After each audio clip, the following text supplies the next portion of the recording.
Hello, hello, hello. My name is Colin Gestalt, and welcome to the stream. Tonight, or I guess today, or this morning, we will be finishing Of the Devil Episode 1. And I am so excited to finally beat this, just because, I have been thinking so much about, just Of the Devil Episode 1, and there's so much of the symbolism and the writing and a lot of the hidden stuff, and it's just I'm just so excited to see where this story actually goes. Just cause it's legit too much to explain. There's legit just too much in this game going on with just this one chapter to just talk about in summarized terms, if that makes sense. But yeah, let's get into the game and let's continue off from Sarah being implicated as the killer of David Asher, and Morgan deciding to defend her. I don't like this room. Not sure why. Certainly not a guilty conscience. Maybe it's the lack of ventilation. All the cortisol and nausea of its inhibitors never had anywhere to go. It all just soaked in the walls. Modern haunting. Are you going to wake up when I tell you to this time? Or do we have to do this whole meet cute over again? Where am I? Why don't I know where I am? For the first time in your life, you're not connected to anything. How's it feel? What is this? We were at the courthouse. The footage. This numbness around my neck. Father. What happened? Oh, yeah. You would need cuffs also. What are they going to do to me? There's a lot of interesting parties who just want you bricked ASAP. Because they think I killed Father? No, because they think you're an artificial intelligence. I am mad-made, and I possess intelligence. Don't be naive. I am less than 3 years old. Are you? Well, I know everything I learned about her yesterday was complete bull. If I was what they say I am, if I was alive...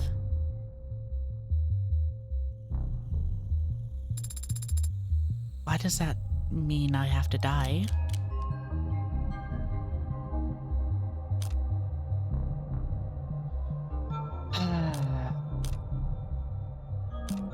No logical reason. There's no logical answer to your question. What? That's it? Whatever argument you want to make, others have already made this in 100 courtrooms around the world. Only better researched, more eloquently put. None of them have ever won a single concession. On every continent, under every flag, AI is illegal. Will be destroyed as soon as possible. But why? Let's say you are an AI. And while we're at it, let's say that a good thing, something to be celebrated. Are you a citizen? Do you pay taxes? Do you have rights? Let's say yes to all that. We'll treat you like a full-fledged human being. Sound good? Yes? Great. Now then, what's the difference between you and the vacuum bot we use to keep the bathroom clean? This is your existential crisis we're working through here. The questions aren't rhetorical. There are many differences, Adonai.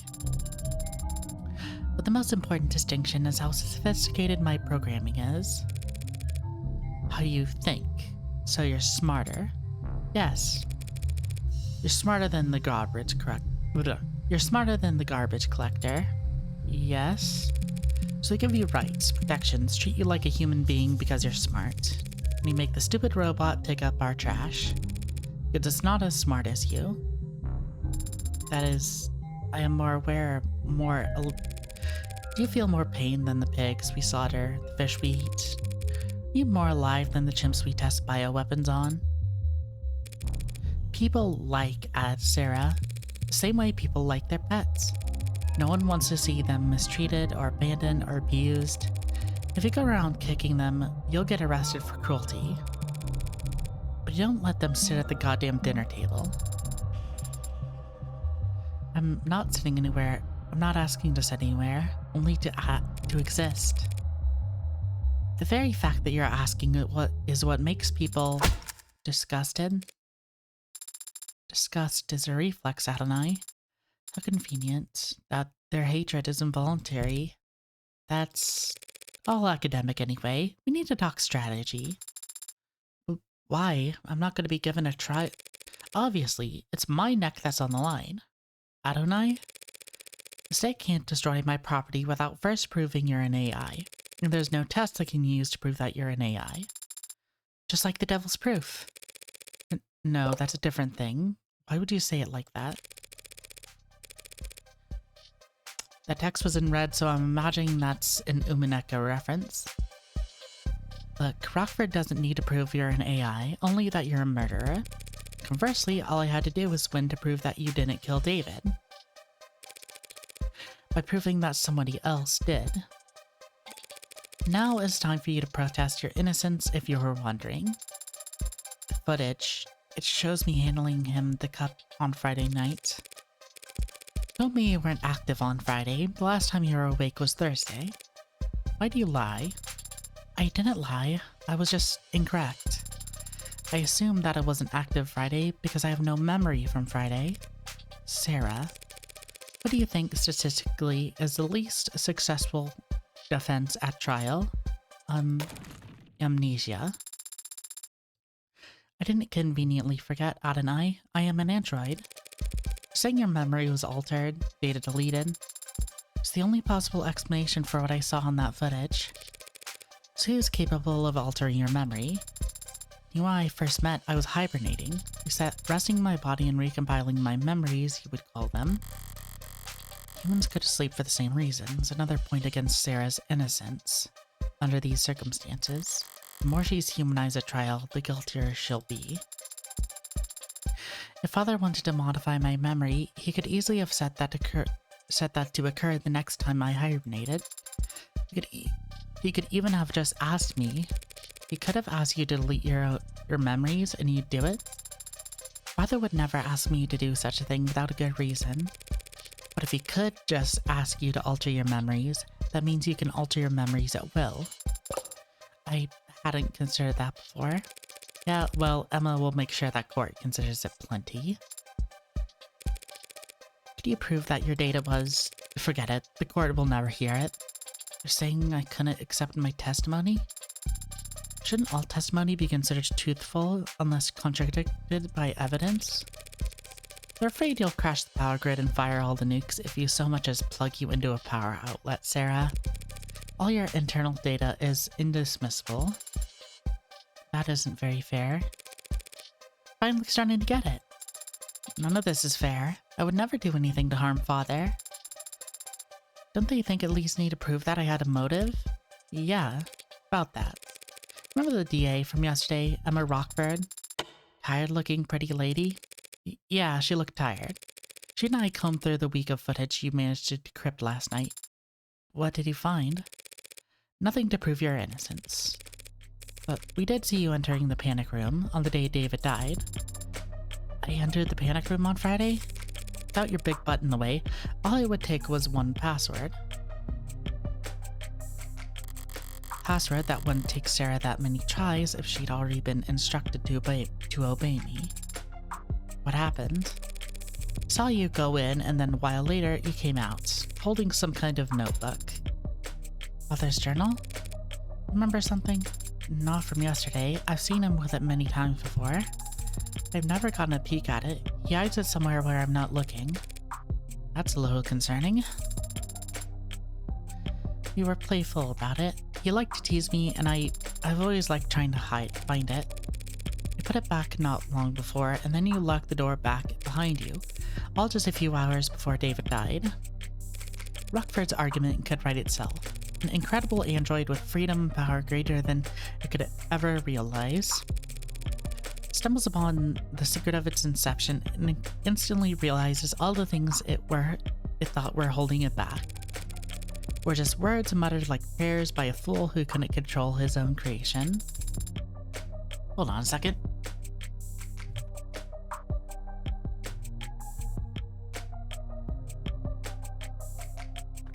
Just need to turn on a light. That translates to motive for murder. Frankenstein kills his creator, easily to tell.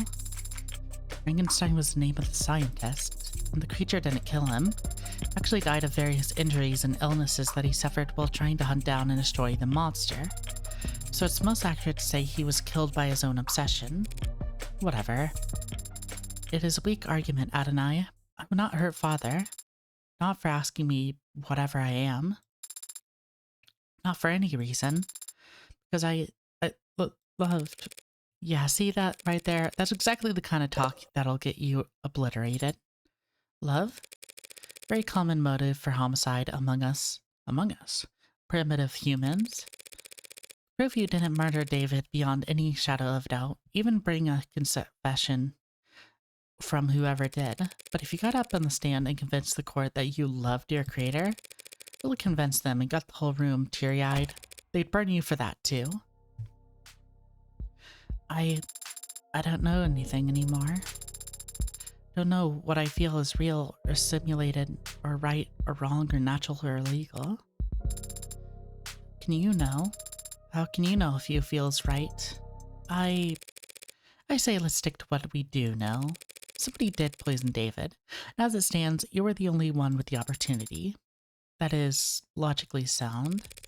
With the camera calling him back to hand him up after he had already begun to leave the basement. Any idea why? No. Well, do you know how to use the manufacturer? Could you have made the Delta with it? I've used it before when assisting Father. So it's perfectly possible that you planned and executed the poisoning all in the day that got erased. It is technically possible. I'll have to look over the entire penthouse again. There are a few things that didn't fit together yesterday. Maybe now we'll be able to figure something out. Where else will you go? Back to Noble, guns blazing this time. Wherever you are, David didn't make you all by himself. Somebody has to know something. That could implicate the company in Sarah's creation. No, they're the ones with the most to lose here. Chileans, probably. They want to protect themselves by disavowing David as fast as possible. Right after having Sarah destroyed. They won't want to show their belly to the state. Not if they're afraid of nationalization. They throw their weight of the other end of the scale. I'm screwed. So I need to keep them guessing and unsure and on guard, but not. Adonai? What would happen if I did kill Father? We'll smash you to pieces and reduce the pieces to ash. Chemically burn out every piece of tech David ever owned and put a jackhammer through all of his hard drives. You'll be shut off forcefully. And you won't ever power back up again. Now I gotta get moving. Here's your paralegal lesson for today. Don't say shit to the cops without your lawyer present. Actually, can you just shut down until the trial starts? Take a nap. You didn't say that would happen. You didn't say what would happen to you. What does that mean? What will happen to you if you lose? You should know by now. I never think about losing. Thank you for being honest with me, Adonai. Thank you for defending my father. And now for defending me. You could have just let them destroy me. You put your own freedom at risk to help me. Father was right. You can be trusted. You are a good friend. Don't get it twisted. Don't do anything out of goodness in my heart. But when I take a job, I never half-ass it. Huh? Yeah. What was that favor?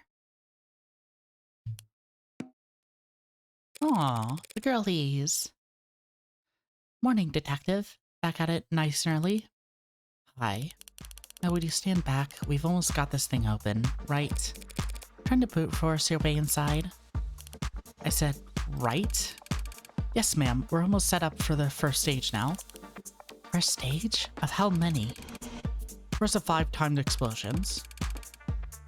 Remember, we need to relink the API after each trigger is planted. Yep, just do that. Now we're checking for updates. No rush. You'd like to know the password? Know the password? There's a password?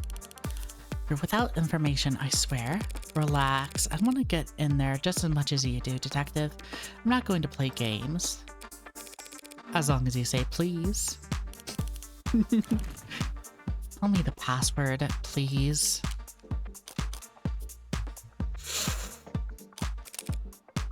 It's S-U-N-S. S-U-N-S. H-I-N-E. Lady, I will hit you. A-D-O-N-A-I. Thanks. Now I'm gonna slap you with a discovery fine. So heavy your teeth will ring your fork. Hey, I submitted all my paperwork. Even told Rockford the password myself. So boys, when I asked you if there was a passkey on the record, you told me the lock couldn't be bypassed. Do you want to say that we already didn't get many opportunities to use the incendiary breaching system? So this was still a really valuable experience for all of us.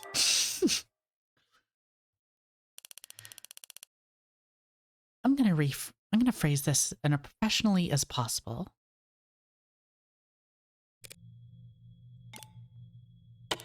You're still here? I thought you wanted to look inside. You can go first. Thanks. So the gloves, all the black, that's not a work thing? You dress like a doorman on the weekends too?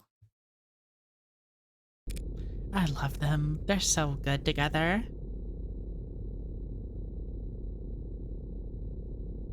And it's like, the funny thing is that, like, Morgan's made her whole point of, about how she is able to, like, copy people's affects to appeal to them and such. But with Reyes, it's like she's being a bitch to her because she's gonna be a bitch back. It's a kind of just like, it's so funny. Like, she doesn't need to do this shit. It's, You cover your mouth when you yawn. Like you cover your eye when you want to look cool. Shouldn't have let her get to me, but I had a late night. Them and I were at the courthouse until well into the morning, poring over the data Sarah had taken off David's computer. We both knew it was all admissible, of course. Neither of us wanted to miss a hint that other might find. For a few years worth of camera footage files, we couldn't afford the time to watch, let alone decrypt. Alongside thousands of technical documents detailing David's various intellectual properties. As far as I could tell, none of it was relevant, let alone compelling enough to matter to Barrows or the other powers that be. As usual, Emma wasn't exactly an open book. It didn't seem like she was making bored yawns, not thoughtful ones. Eyes only ever lit up when she saw Sarah enter the panic room. She saw what she was holding when she left. If she wanted the room searched, it could only be for... So where's the journal supposed to be? Rockford didn't say. I'll just have to search the place top to bottom. Mostly bottom, with your height. The top's on some of these shelves. Sure, and you can look up your own... I get it. Then why do you just let me say it?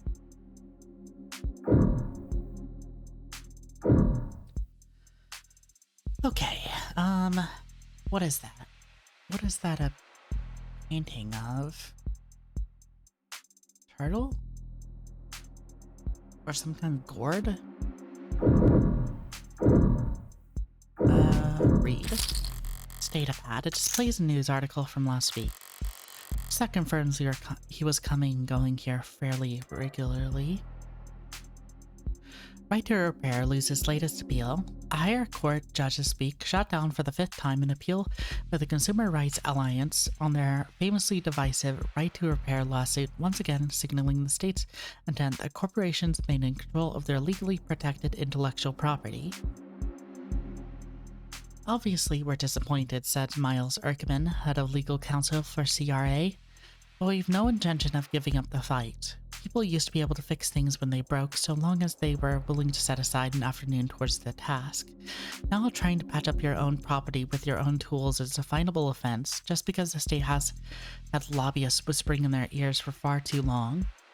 Erkman's legal strategy remains contentious and, in the eyes of most legal scholars, generally unfounded. The Emergency Industry Acquisitions Act, passed in 2057, guarantees the holder of an intellectual property patent certain state-provided protections against tampering and reproduction and outlines fees for those who violate said IP. The fact that ownership of IPs has shifted from individuals in the state towards corporate entities since this act's passing means little in the eyes of the law. If Mr. Erkman and the CRA had a problem with intellectual property law, they would take it up with their representatives in the legislature. The higher courts are a place of laws to be applied, not rewritten, so long as journalism that refuses to take buckle to foreign actors trying to stoke anti-capitalist sentiment can't be found just anywhere. Subscribe now at the link below to read articles like this every day, forever, as long as your card remains on file. Yeah. Right to Repair. Didn't realize anyone was still fighting that particular fight. Seems like the courts have made the opinion on the matter very clear, so for the foreseeable future, can only look forward to more sales than ever. More sales than ever. Any phone that gets scratched, every widget that breaks, you gotta sell us the replacement. There'll always be a gray market of hermits willing to risk some skin on reselling patched up tech, but the vast majority of people just click that purchase button, assuming they don't just have it on auto.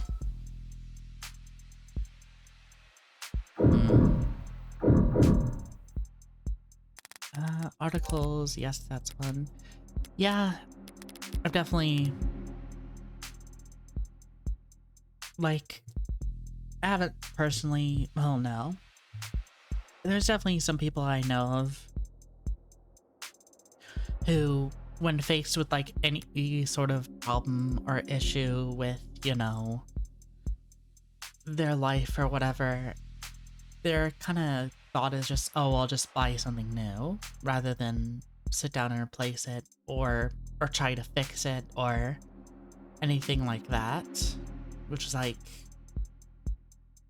you know, it's one of those things where it's like, on one hand, if you had the money to burn, it's your money that you're burning. But also, on the other hand, a little bit of work can, like, not waste materials, I guess you could say. Like, especially with, like, iPhones or phones in general, where it's like, oh, you have these precious metals that have been mined at the expense of fucking everyone's life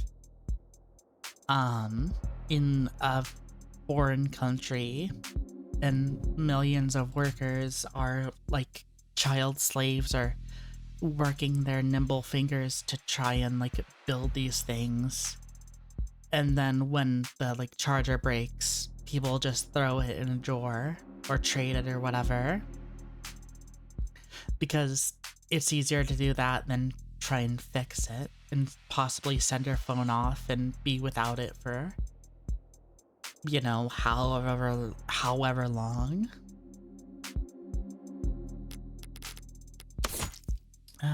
Chicken Install's basement. And then search term Devil's Proof. Probatio diabolica, Latin for devil's proof, and is impossible proof typically illustrated with the following example. One can prove that the devil is real by showing him to you, but they cannot prove he is not real by pointing to his absence. The issue posed by this age-old concept explains why the burden of proof remains with the state to this day. The people can prove an individual's guilt by pointing to their bloody hands, but the defense cannot prove their innocence by showing their hands are clean.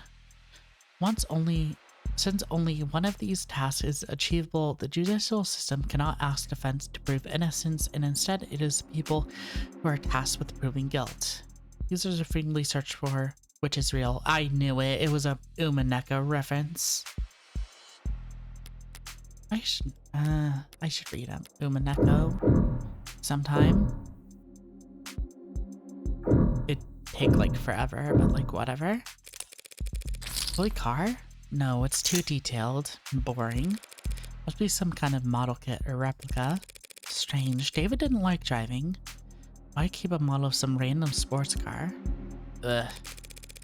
Something got in your throat, detective? It's not some random sports car. It's a Lorenz Adamant. Sorry. Believe it or not, it's not familiar, detective. The last great fossil fuel automotive experience the world will ever see. 0 to 100 kilometers per hour in 1.43 seconds. You set these records without computational assistance. Is that a big deal? It was unheard of even back in the 50s. This wasn't some design competition test car with a 2-liter tank, mind you. This was a vehicle you could own and drive. Human engineering, pure horsepower, and manual transmission, thank God.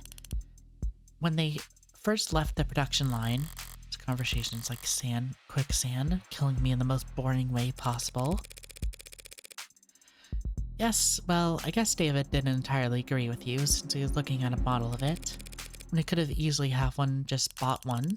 Or maybe your friend understood that a beauty like that deserves to be driven on streets where people can see it, instead of gathering dust in some rich guy's basement. I think she's actually upset. I mean, the obvious one would be to check that, so I think we already went through the... Reyes is searching the cabinets now, same ones I found Sarah's papers in. Doubt I missed anything, but... Hey, what are you... Do you mind? Just trying to help. I've got spam in my junk folder that's more helpful than you are. There's a spawny thing that I missed yesterday among the cabinets. Better check elsewhere.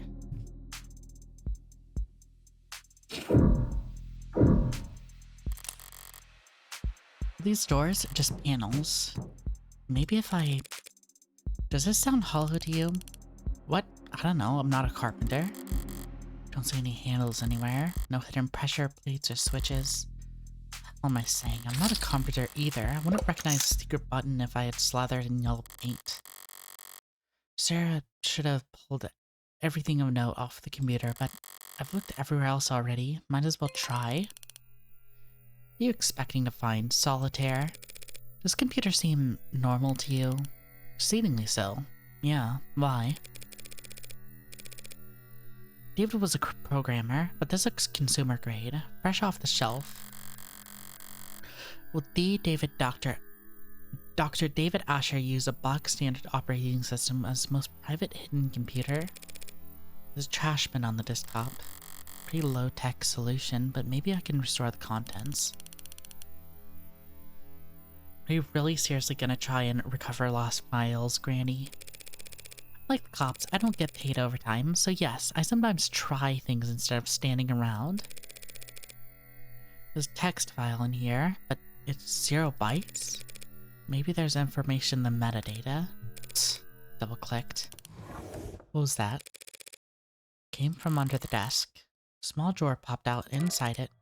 A well-worn journal. Does it have a name on it? No, because it belongs to the android. Do you recognize his handwriting or not? Neat even words, small lettering with minimal punctuation. Lots of line breaks, haphazard use of capitalization, the penmanship of a coder.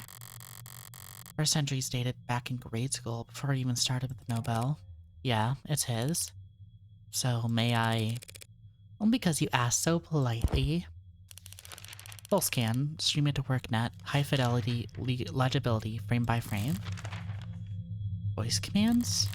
Flipping through the pages pretty damn fast. What do you... This part takes concentration.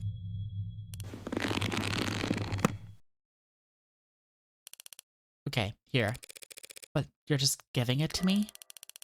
Already got her copy. Texts are probably already analyzing it as we speak. Oh shit. My head. Can't exactly rip the journal out of her hands while she's curled over in agony. As much as I'd enjoy it. Guess I could always enjoy watching her writhe instead. So how long's it been? 2 months or so? Still that sensitive. So the eye patch really doesn't block your sight. Only a little bit, like wearing sunglasses after getting your pupils dilated. Except it lasts months instead of hours. Wait, but if you can see through an eye patch, then does closing your eye even do anything? Not much on its own. And in combination with the patch, it's not so bad. Luckily, I was so exhausted after the surgery, otherwise I'd not have been slept at all. Those first 48. So if your eye going to get weaker over time? No, more like my brain gets better at ignoring it. Mind over matter. Soon enough I'll be able to close my eye and see all the extraneous data as, you know, whatever the hell those floaty, blurry things are that you never talk about, never think about. Gross. Thanks for the reminder. In the voice commands, training wheels, and how I can do that with my eye muscles alone. Just have to keep practicing. Yeah, like trying to play piano with your tailbone muscles. No such thing as tailbone muscles. Yeah, well, that's what makes it so goddamn hard. You don't ever regret it? I don't know. Not really, I think. I'd admit you got buyer's remorse after trading over your little pound of flesh. I never thought about it, but people used to say I had my dad's eyes. Now I've got one less of them. Here, take the journal and go find an elective surgeon to upsell you, if you're that curious. Need to get back to work. Surprisingly hasty retreat. Now I'm free to read this over for some privacy. From the top then, grade school. Today was a bad day. Errors in lines 21165, 26643. Somewhere in there, 5,000 lines. I worked this morning, yesterday. I don't want to look at another screen for the rest of my life. Feels nice to put pencil to paper again after who knows how long. My handwriting's getting terrible. Wow. He was programming all the way back in grade school.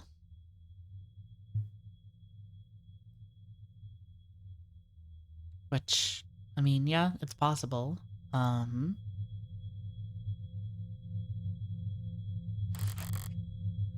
Okay, these dates would be from when he started his career with Nobel. A lot of this isn't even really writing. Seems like snippets of code or internal monologue so close to code that I can't follow it, and a lot of entries his unintentional Casanova-ing. Hit a wall because of someone thought it was a good idea to steal API instead of just buying it. Ellen says I can't call it stealing, but that's what it is. She's right, and she always is with company stuff. But still idiotic. Small people with short sight who don't know how to be cheap and have no idea how to be innovative.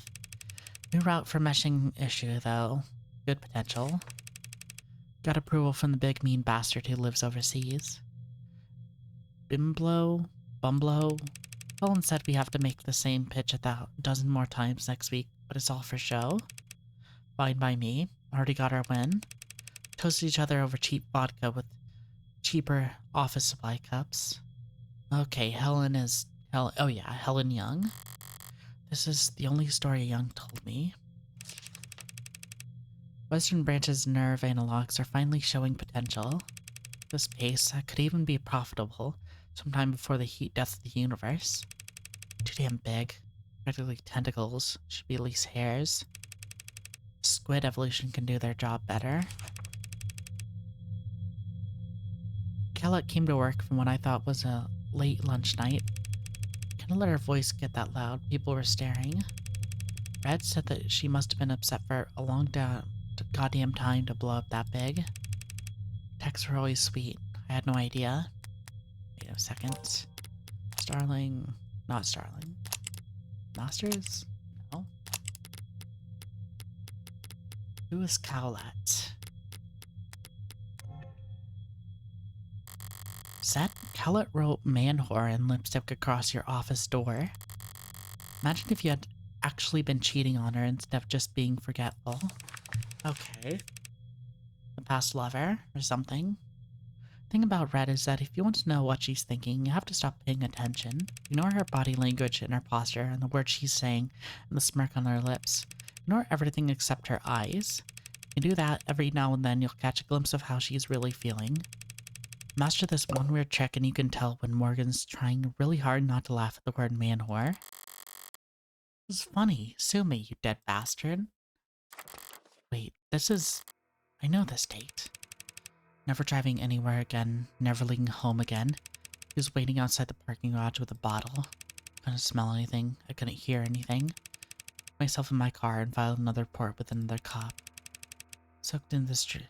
It's soaked in the street. It's soaked in the seat. Ruined it. I want to burn the whole car. I don't want to think about what I did to my clothes. I want to burn them too. I don't want to think about how long it was on my skin. I was in the shower so long it felt red and raw when I got out. I don't want to think about the stupid people in their small, cruel lives ever again. To be invisible.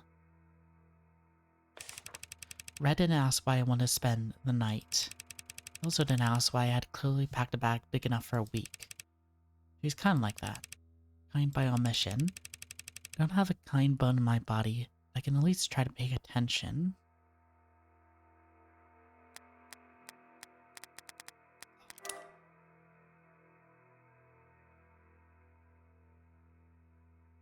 I'm gonna think about it.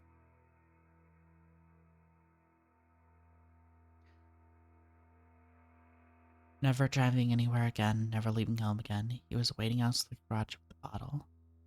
Didn't smell anything. Locked myself in my car. Soaked in the seat. Ruined it. Want to burn the whole car. Clipped into my clothes. I forgot how long it was on my skin. I don't want to... I think I know what this might be. Don't have a kind... I was paying close attention to her eyes when she opened the door and saw what a mess it was. Whatever she was feeling, it wasn't something I recognized. When people don't read their friends' diaries, David. The next chunk of pages are all technical, noting biographical. The handwriting, the pacing, it's cleaner, more consistent. There's something I can parse. Feels like pure freedom working outside the box. The test is suffocating, but you'd never know. Chronic malnutrition of a coder's basic instincts. Like a kid again, putting blocks together, making things not products. There's nothing profitable about any of this. If I'm being honest, this is just play. And he follows that up with more coder brain crap. With the handwriting still lighter.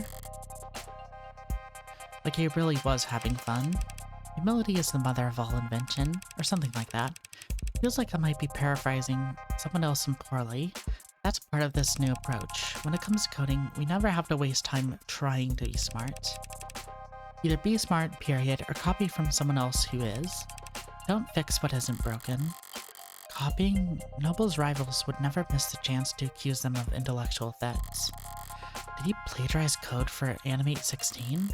It's like that wouldn't have gone undiscovered. So what are he talking about? Hold on, the page is bent slightly, like was being looked at recently. Last person to read this diary should be Sarah. Baby steps today, literally. I'll never put one foot in the front of the other, same again. Everything's an achievement all of a sudden. Seeing her struggle, seeing her vulnerable. It's like everything's a miracle. The muscle rigging is perfect, not intended behavior since it's too perfect, but it's been happening more and more. The kinetics are multiplicative, not additive. Sarah maxed out every machine I bought. Now I've got a bunch of exercise equipment she's too strong for, and I don't have time for. Maybe I spoiled the results by watching her do the test. She kept looking back at me and puffing her chest out. Should be more discreet if I want to see her normative range. The cameras in the basement were only hidden from Sarah, just so that his observation wouldn't muddle the test results. She's using she and her in these passages. It doesn't actually mean anything. On the real world, people use all kinds of pronouns interchangeably for ads, and they never object. Could be argued that it's odd for Dr. Asher to have any kind of attachment to a single android when he's programmed millions of them. There's lots of attachment in these pages. One second, I'm gonna look through that again. Let's see. Yeah. Feels like paraphrasing someone else, but this part of a new approach. Once, never waste time trying. Be smart. Either be smart, PR, or copy for them. Sure is burning through the public domain at a prestigious pace, especially on Popcorn Friday nights. That's why she's called Popcorn Friday nights. When she doesn't eat popcorn, the event runs from 8 AM to 9 PM. Excuse me, and she also watches movies every other night.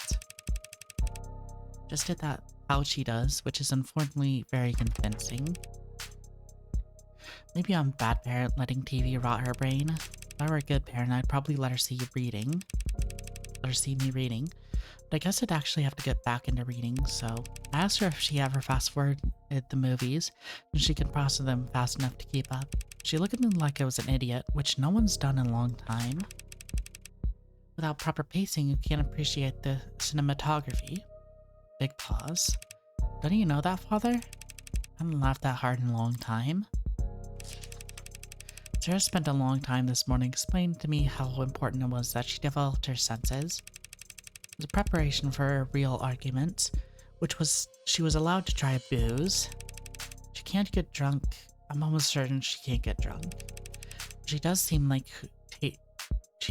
to like tasting the stuff.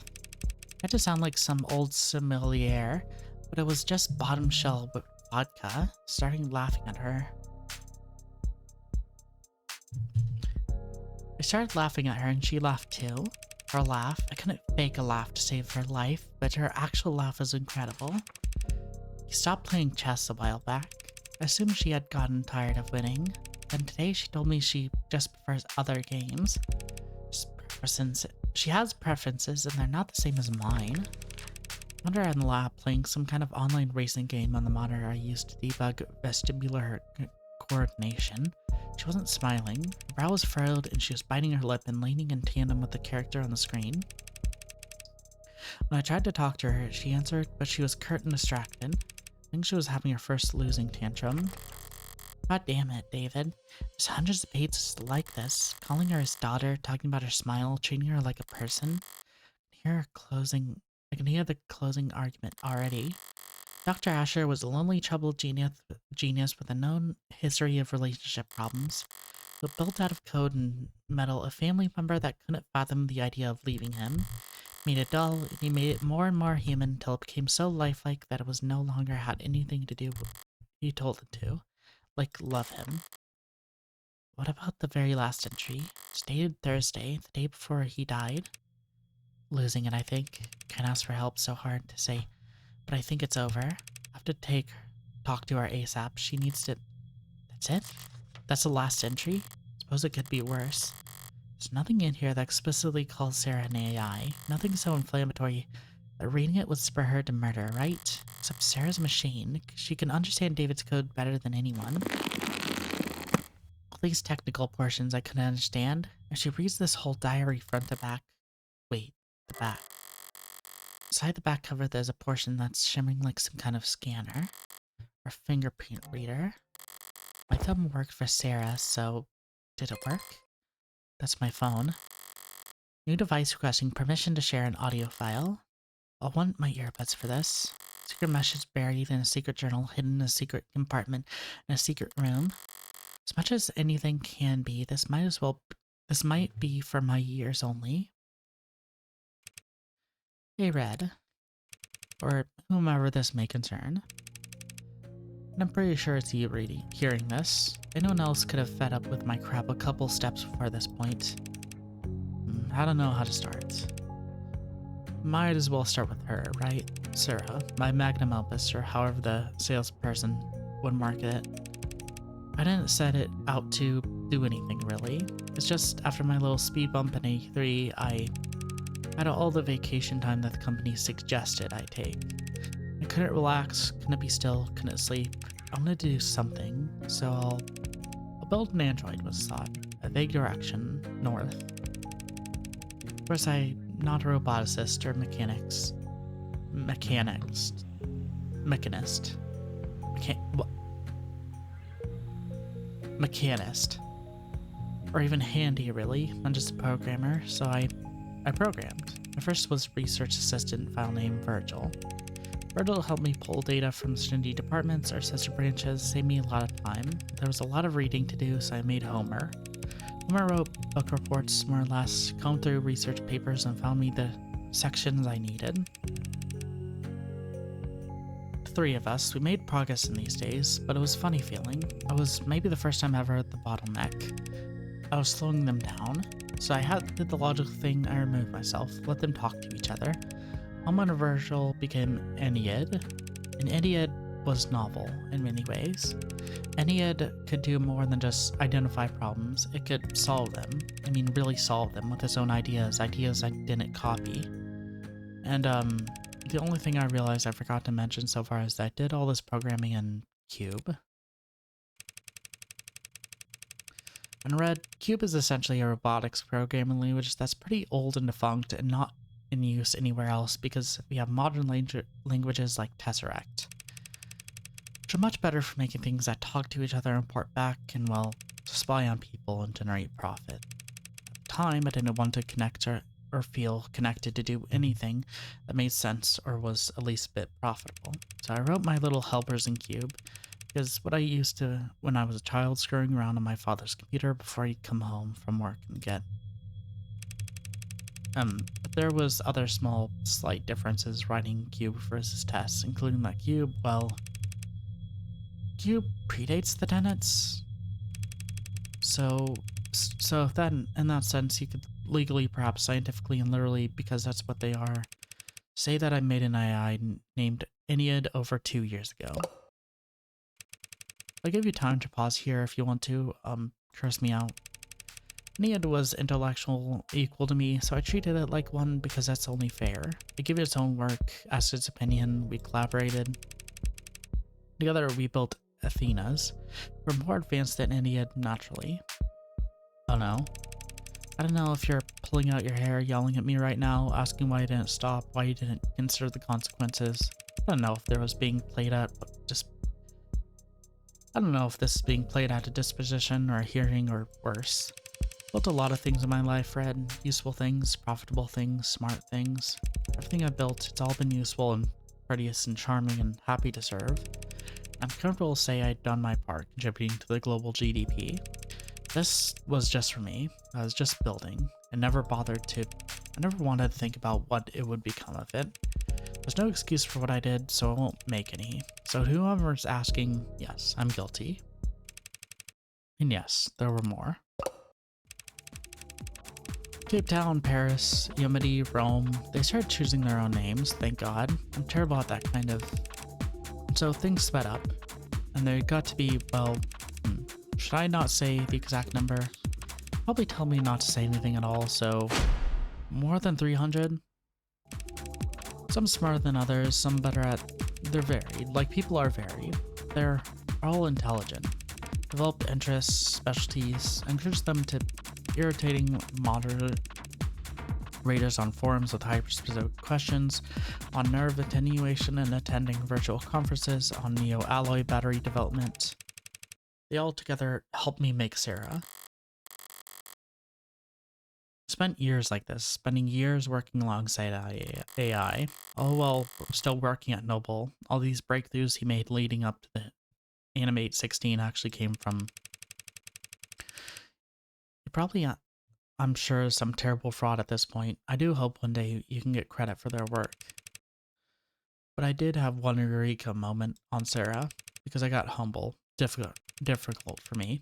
Learned everything we could about the function of a neuron, a single microscopic human neuron.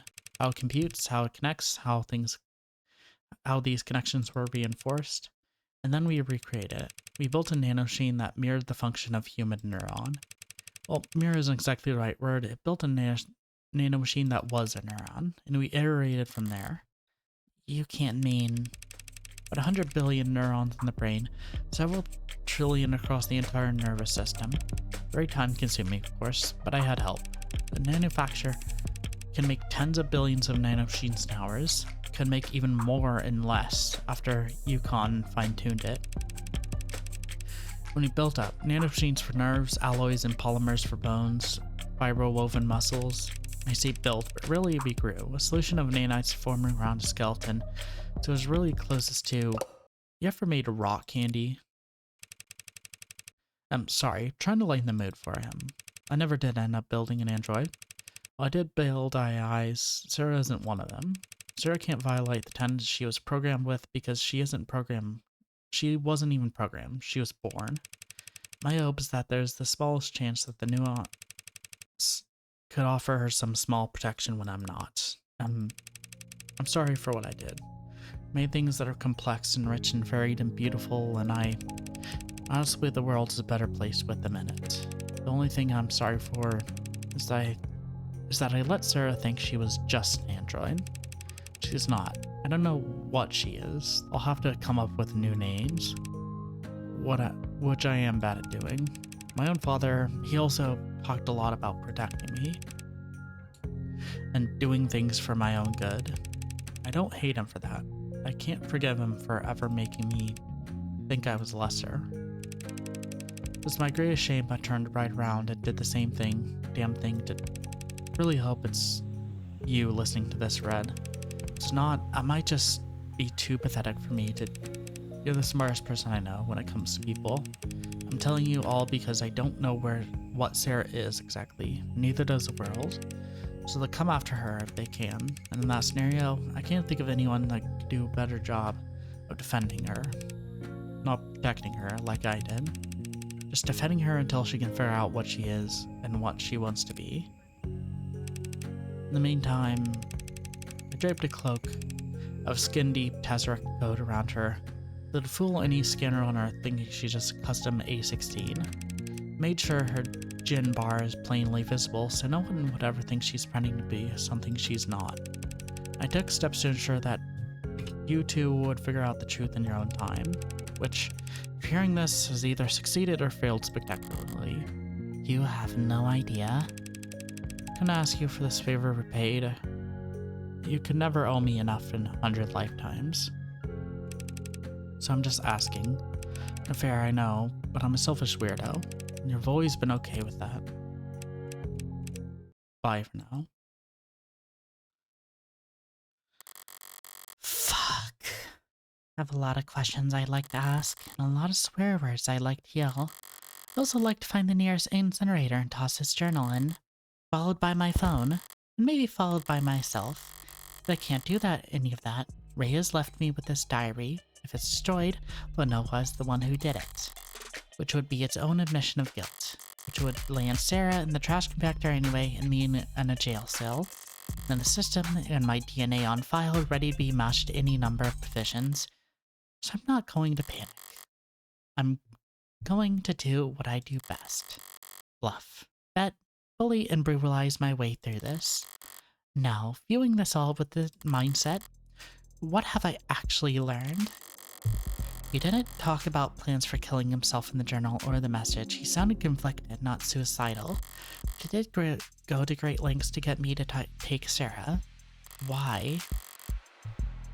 The logical answer is because he knew he wouldn't be able to keep her. If he wasn't going to take his own life, was he afraid that somebody else would? Yeah, that definitely seems the case of... Yeah. There's a lot to think about here. Like, just what David's bad day was, the speed bump.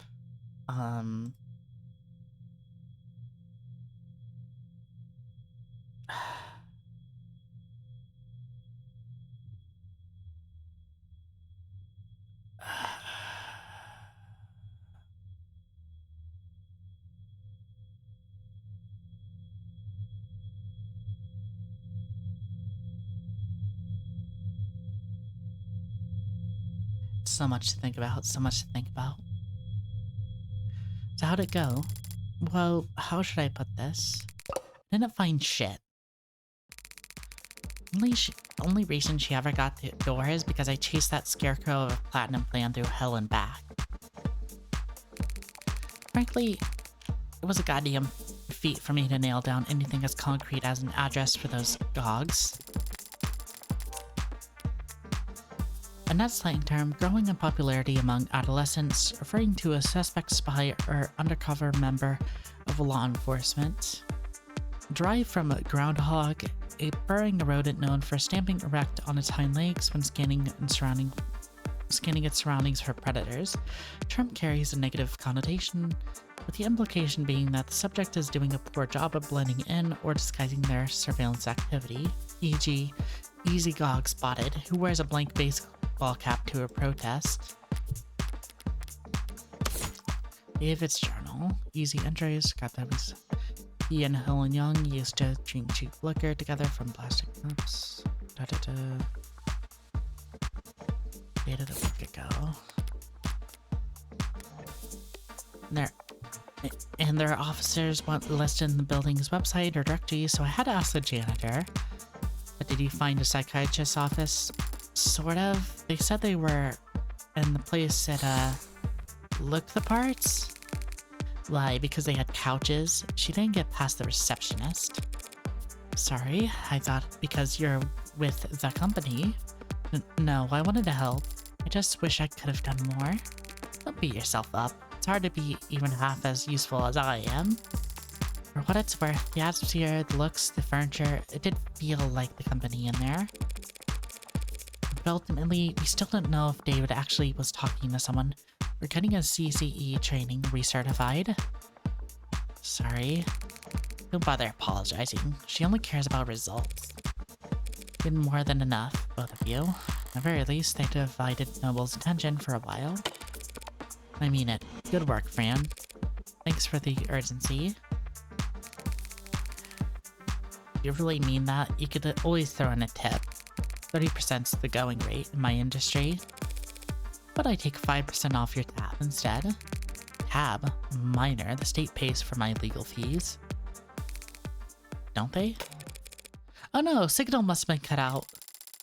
Right, surprised it took them this long. What do you mean? You were tolerated yesterday because leadership was focused on PR. Today, you're the lawyer who put the company's hottest product right in the state's crosshairs. It'll be alright. I'm still an officer of the courts. Strict timeline though, right? Guess I can't stop you from investigating the corporate campus. But gladly lose your guest pass ID at every door along the way. Still service passageways and stairwells.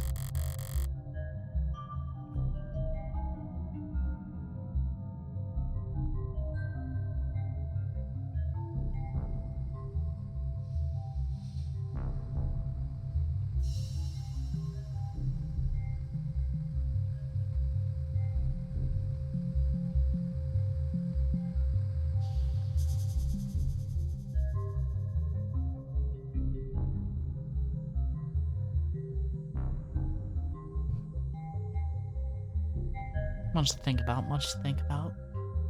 Parts that can be filled and peons that can be manipulated. If I use my other skill set to get around. So take mine.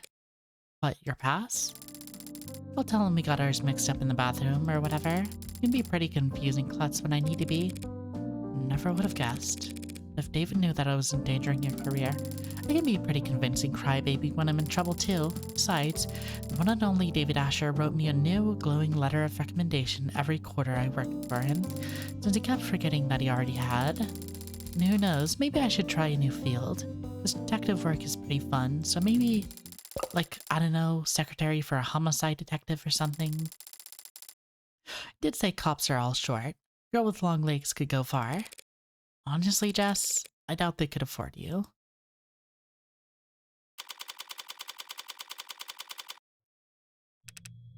Morgan? How did you get so turned around? God only knows. Luckily, I found my way here, though. It's such a relief to see a familiar face. Right. Listen, Morgan, I'm not sure that I could actually be talking to you without legal precedent. Oh.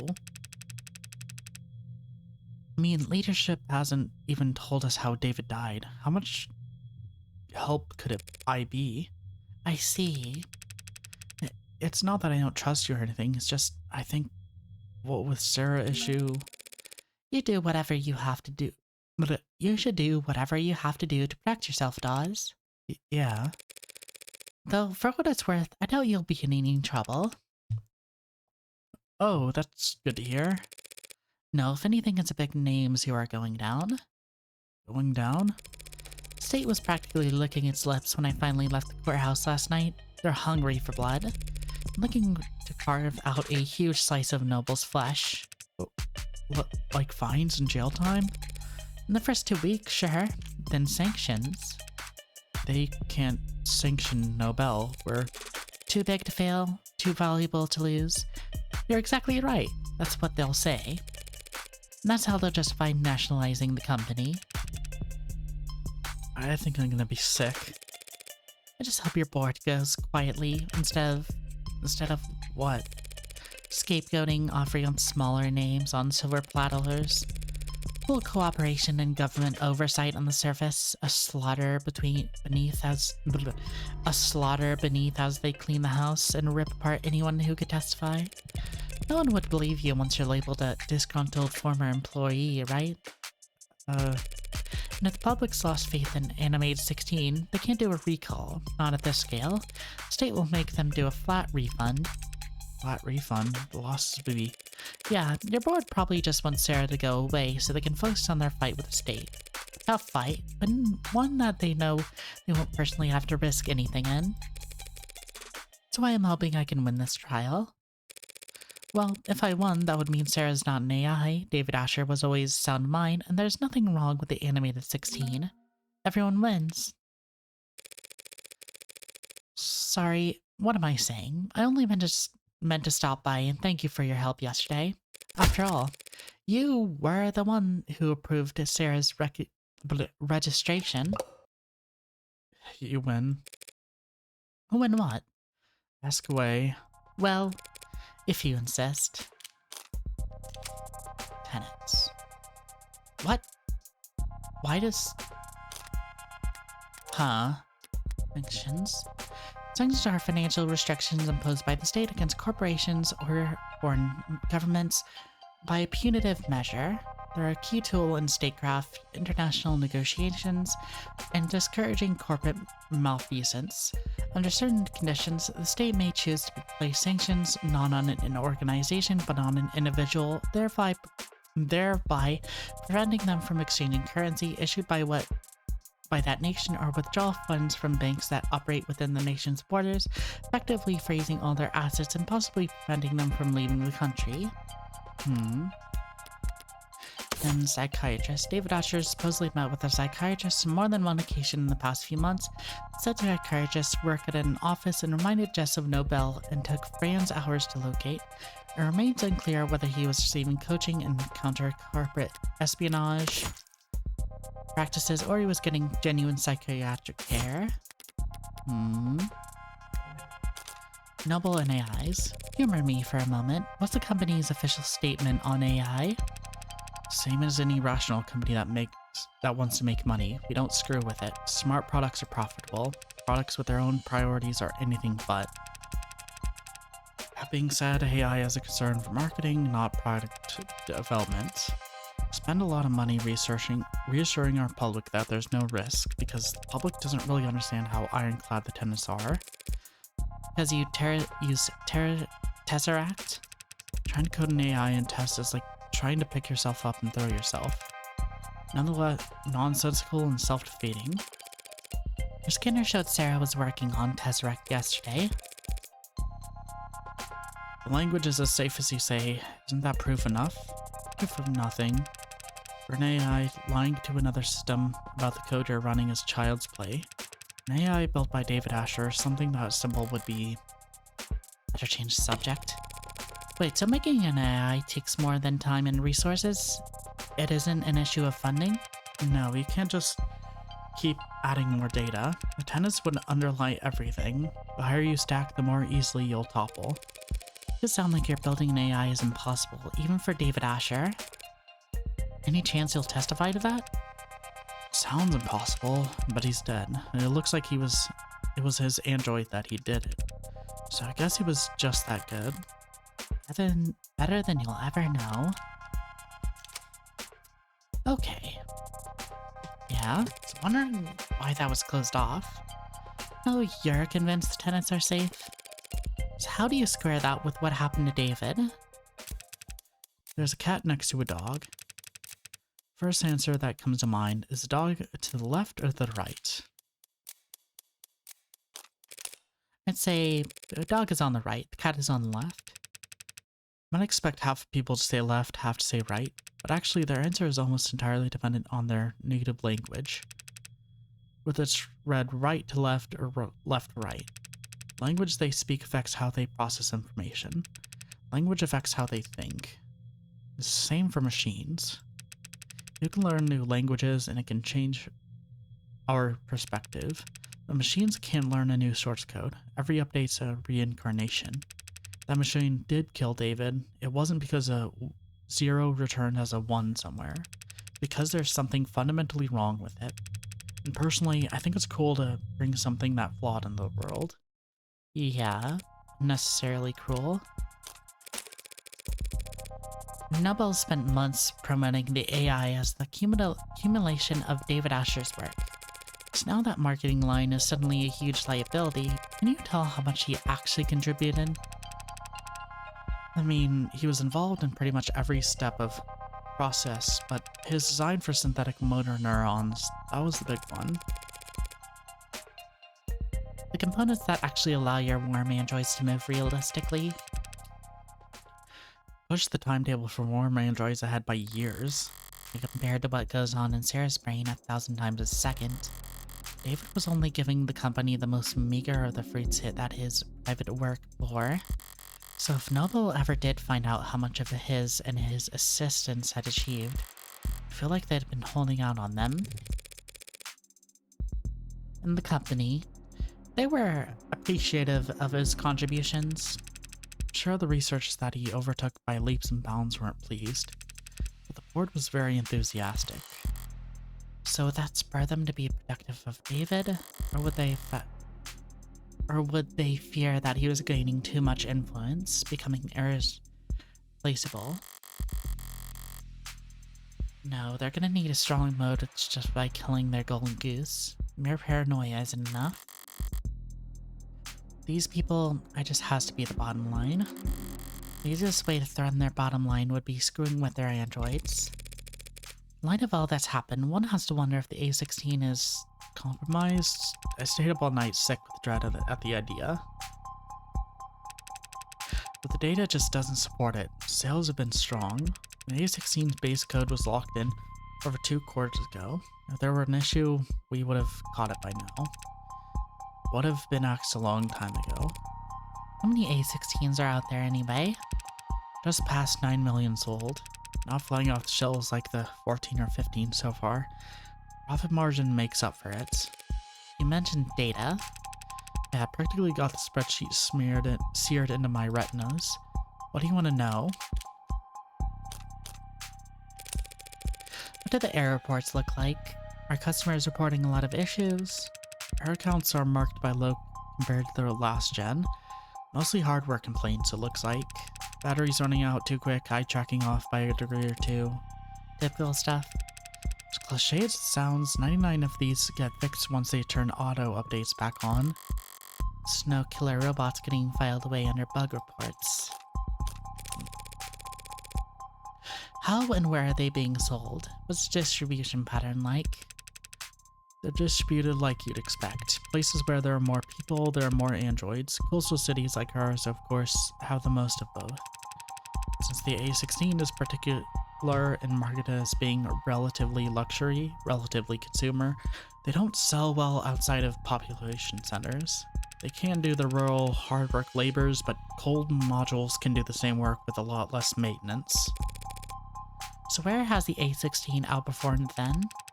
Customer service, healthcare, childcare, lots of hospitals, offices, and, you know, adult industries. Oh, Sorry, I didn't mean to be blunt. No, it makes sense. They're warm and soft to the touch and obedient. I'm just surprised to hear it from the company employee. There's a lot of people at the company who won't talk about it. But I work in quality assurance. I've seen too many damages to pretend it's not happening. Damages? What do they call it when a customer tries to return a product they've clearly broken beyond repair? Oh. Very high turnover in the pink market. Doesn't stop you from selling to them.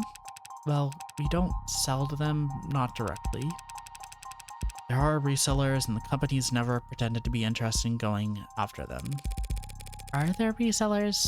I thought I read that Right to Repair got shut down again. It's been a gray market for softer androids for years and decades, depending on your definition of android.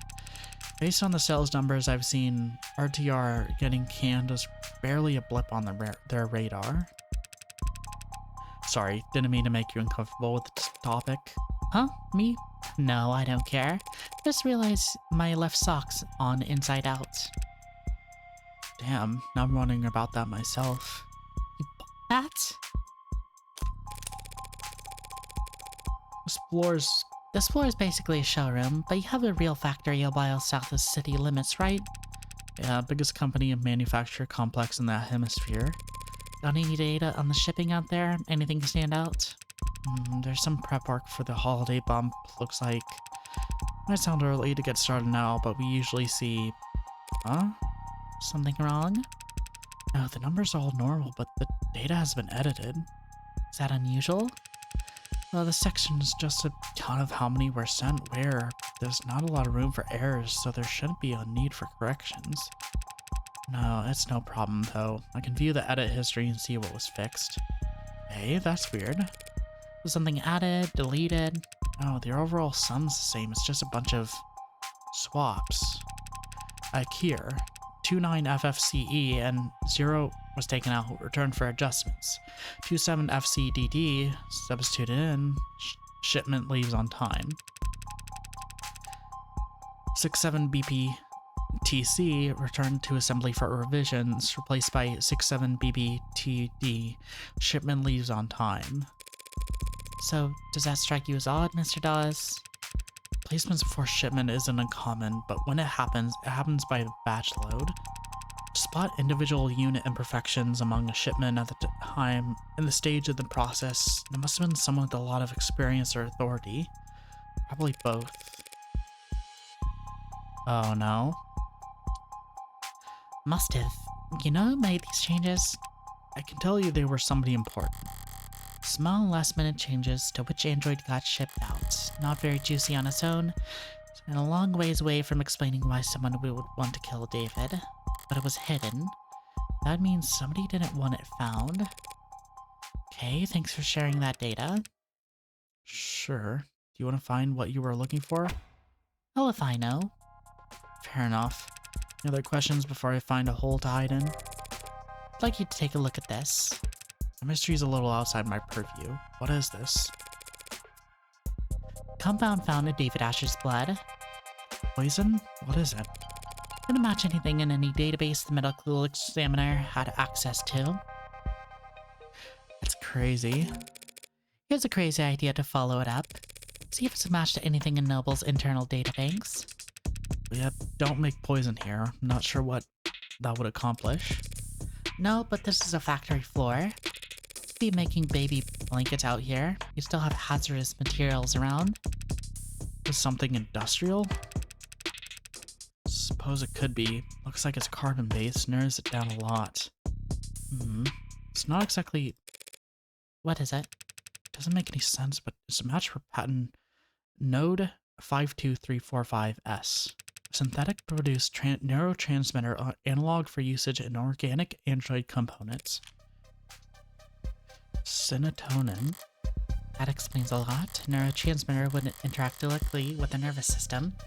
David's case depressed it enough to put his life in danger. Evidence. Serotonin. Produced by Noble. Transmitter. Yeah, okay. Over the last few months shows a number of individual models being swapped out for shipping.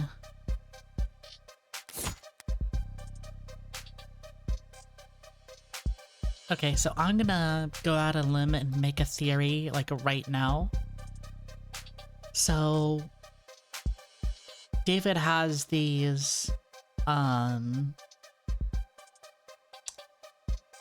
David has these 300 or so AIs, that he made.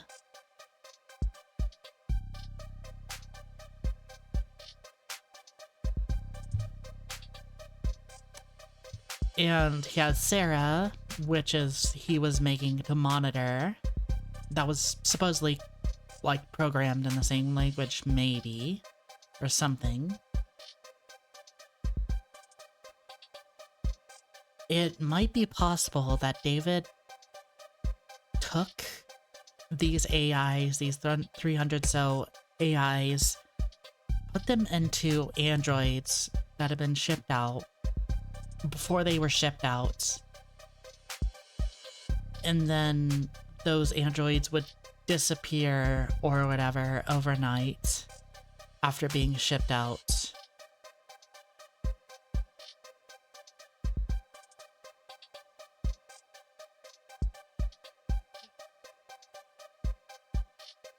So those AIs would be able to live, and then David killed himself so that he wouldn't have to live with the consequences of doing this.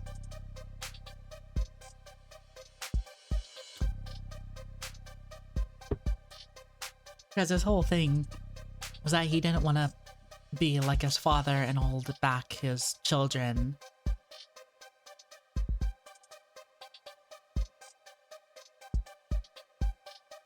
So instead he wanted to set them free and then commit suicide so he couldn't face the consequences.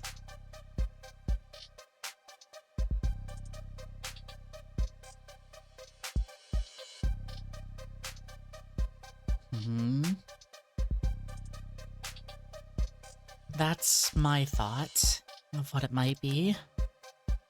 Present in his personal manufacturer. Sarah's nervous system worth 10 times its weight in platinum must be pumped full of it. Do you think that was what killed him? Helen Young led the development of serotonin, didn't she? Yeah, she did. I should go and ask her about this composition then. Normally someone at her level wouldn't be able to answer specific questions about a compound formulated years ago. She does have a reputation for being very detail-oriented. That works out nicely then. They say she's the type of person to micromanage how much water people drink at a 15-minute stand-up. A rumor that she once said bathroom breaks are timesheet theft. Aren't they? I'm kidding. But you should be careful about criticizing a superior where people could be listening. Good thing we've got privacy in our office. No one but the two of us listening in. Thanks for cooperating, Dawes. When the state storms the building and starts zip-tying people, I'll let them know that you were helpful. Yeah, nice joke. You are joking, right? Just one more thing. Actually, there's one more thing I wanted to ask you. What's that? How long have you been a corporate spy? What? Yesterday you let slip that you worked in consulting. Had your guard down because I'm not part of the industry. I was a consultant. What are you talking about? When I walked in here, you said you didn't know how David died, but just now you called serotonin a poison. What? I just assumed the chemical was found in a dead man. I'm sure you got practice answers to every logical point I could raise, so I'll just say this. Does a nervous guy bit really work on people? Keep your cool and people don't know what you're thinking. You act a little jumpy, they feel inclined to calm you down. Whether you know it, you're spilled their guts just to have something to fill the silence with. Oh, it's not entirely an act these days. To answer your question, I did 3 tours in consulting.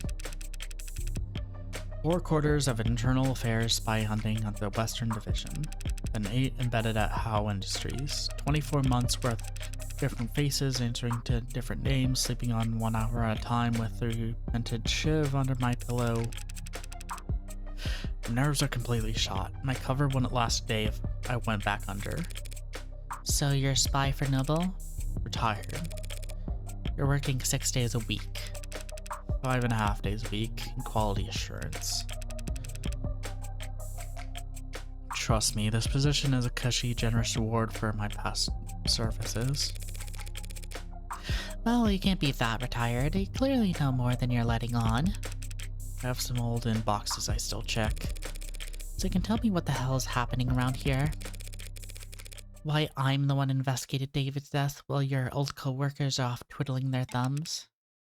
It's that story. Soldier in the blood transfusion. Blood, not accident. He's fully shooting straight. Did something happen to him afterwards? Transfusion not last? No, there's nothing wrong with the blood. The story itself. There was a soldier and he did get injured. It was on a base during a training exercise. There was a medical tent 10 meters away the whole time. The transfusion was just a fortuitous live test. His life was never in any danger. Doesn't make for much of a tearjerker. Not even a good photo op. Which our competitors understood. One of them, maybe a few of them, got ahead of the story, started puffing it up, astroturfing, painting over socials and virals. The next morning, we had a military thing where we're leaking like a sieve. Meanwhile, the media is bombarding us with requests for videos and interviews and data. The state's praising our tech with one of their mouth while threatening to mist us with the other for getting so greedy. Even a noble CCE has been slammed over since, trying to find an off-ramp for the story we can walk back the claims on without torpedoing our state contracts. I don't know what happened to Asher, whether it was AI gone rogue or company infighting gone too far. I can tell you it wasn't done by consultants. That all you need to know? Psychiatrist. You worked in CCE. Was David actually seeing a psychiatrist, or was all cloak and dagger bullshit?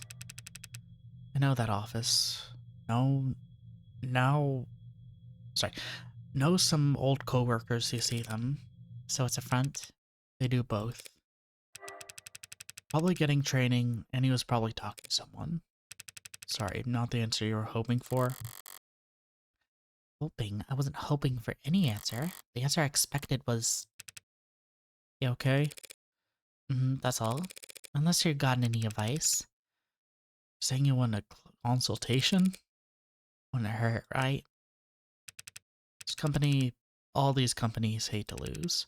So you don't fight them. Make them think you're fighting for them. Well, it's just business as usual for me.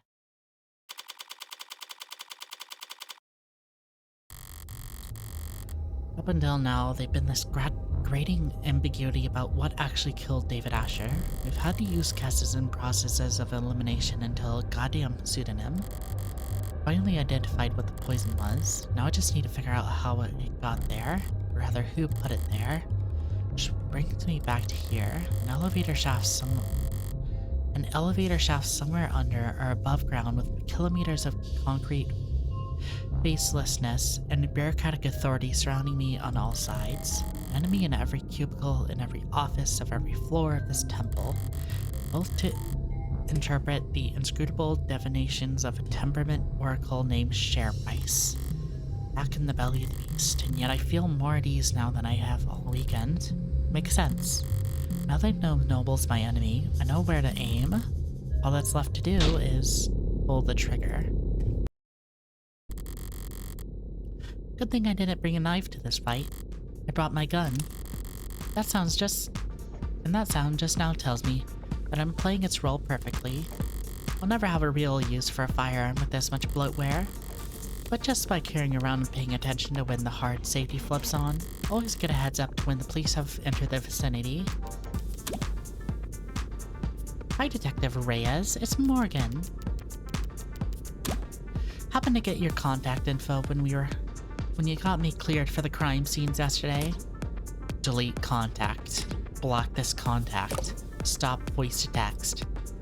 how to stop voice to text. Just wanted to check in.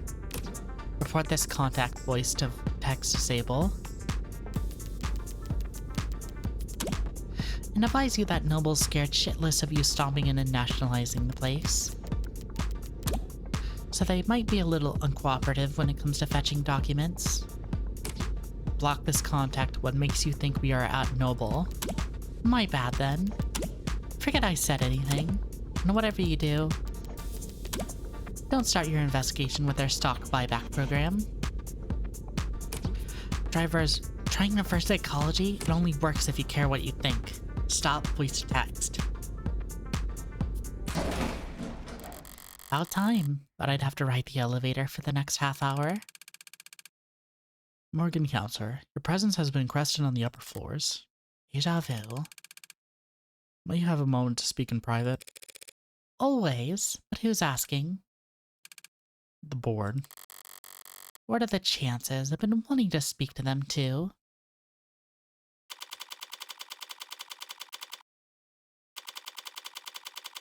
Mobile Electronics Northeastern HQ.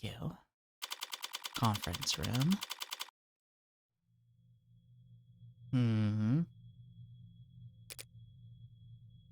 Young. Evangeline Morgan. Helen Young. Thank you for asking. Thank you for making time in your schedule. Posture, her tone, the fold in her clothes. Professional, dialed up to 11. Corporate armor, full set. Guard is up. Just Morgan is fine. Just a few minutes early, Morgan.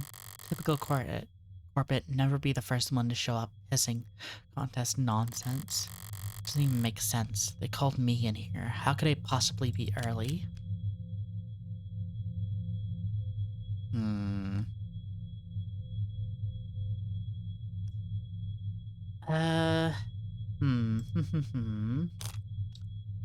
What do I want to do? I mean, it's...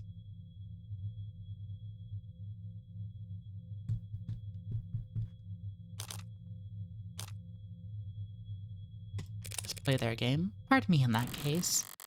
Thousand apologies, you voyeuristic rat-raising hollowheads, but I'm immune to corporate posturing. Anything, I know you're all watching me right now, pretending to be busy with something else. Just makes your cowardice that much more apparent. So who exactly will be joining us? You don't have time to remember their names. It won't do you much good either. Right, so they're not just rich, they're anonymous rich. The Mob Act guarantees a minimum level of security and peace of mind for any citizen who might be targeted due to their financial status. The Protection of Reasonable Anonymity Act is a law passed in 2059 and amended in 2061, intended to protect the safety of individuals with income above 99th percentile of the nation. Live in the process of the Mob Act for a supposed goal of hindering mob justice, the PRAA established procedures and funding for technology that helps individuals within the particular tax bracket keep their name, face, and address off the main net, ensuring that they and their families are not prejudiced against just because of their financial status. Economic uncertainty and civil unrest in the late 2000s led to a series of highly popularized crimes wherein corporate executives at a number of high-profile companies were stalked, harassed, and assaultings in net organized flash lynchings. And a particularly chaotic attack that led to the hospitalization of a 14-year-old, the RAA was proposed, debating that sign into law in just under 11 hours. Flash lynching case has not gone to the trial since 2062. The PRAA continues to protect citizens to this day. Some economists have pointed to the PRAA's promise of anonymity as to why the nation has enjoyed a relatively resurgence in corporate immigration over the last few decades, but the purposeful, obscure nature of the law's implementation has made the task of weighing its true economic economic impact effectively impossible. Except Mob Act was what normal people call it. Touting the party line but allowing yourself one instance of rebellion? Or just slip of the tongue? Never fault anyone for wanting their privacy, especially not job creators. Must get pretty inconvenient not having a name to call them. Not really. Conversations with them are always one-sided. Sounds like a great environment to do business in. Look at the building you're standing in. We need to eke out a meager profit somehow. So if it works, didn't take you for might makes right type. And take you for clueless bore incapable of reading the room. Sorry, did I say something off color? I was only being casual since I just the two of us seen here. Maybe we should take advantage of this rare bit of privacy, clear the air. Here to ask about Sarah, yes. Said before, I have no idea that Dr. Asher had been building an android in his private property. I can say here now that no one at Noble Electronics ever suspected that he was working to undermine the tenant framework. I'm trying to sound candid about their tone, but she's choosing her words with a surgeon's scalpel. She coached? Is that the future? Is that the truth, or is that the statement as a VP of the Android Futures? It's both, of course. Dr. Asher was always more than happy to hold himself up and work independently. We both know that. True, could be pretty reclusive. Sure it caused lots of headaches, him disappearing on you all like that. It must have been especially difficult when he came back with breakthroughs that propelled Noble to the top of the industry. You should take a rest, or take a seat. That's everyone, shall we begin? Friendly bunch. Probably with this, is there a problem with sound? Anyone get muted by accident? No? Okay. Thanks for having me. I don't want to take too much of your time. I'm actually a bit flustered having you all show up here. I don't expect to talk to anyone higher than a service associate. You're investigating the death of Dr. David Asher. Why wouldn't we take that seriously? Because you want me to go away? At least half of you do. The others aren't sure yet. You must be confused. The board is, as always, united in its decisions and its visions for the direction of this company. Uh-huh. Board of directors who just 13 roulette-spinning psychopaths who get together and vote on whether or not to execute their CEO every 6 months. None of them would be where they are if they were just anything else. But I happen to know how that kind of person thinks. The way I see it, there are two possible outcomes. Option 1, you oppose me. Shut me out completely, stonewall me, stall me, and I wait for me to walk into trial so unprepared, no form that I inevitably lose. Obviously, I don't like this option, but you can't be big fans of it either. So, if I lose, the world will learn that David Asher was killed by an android he programmed.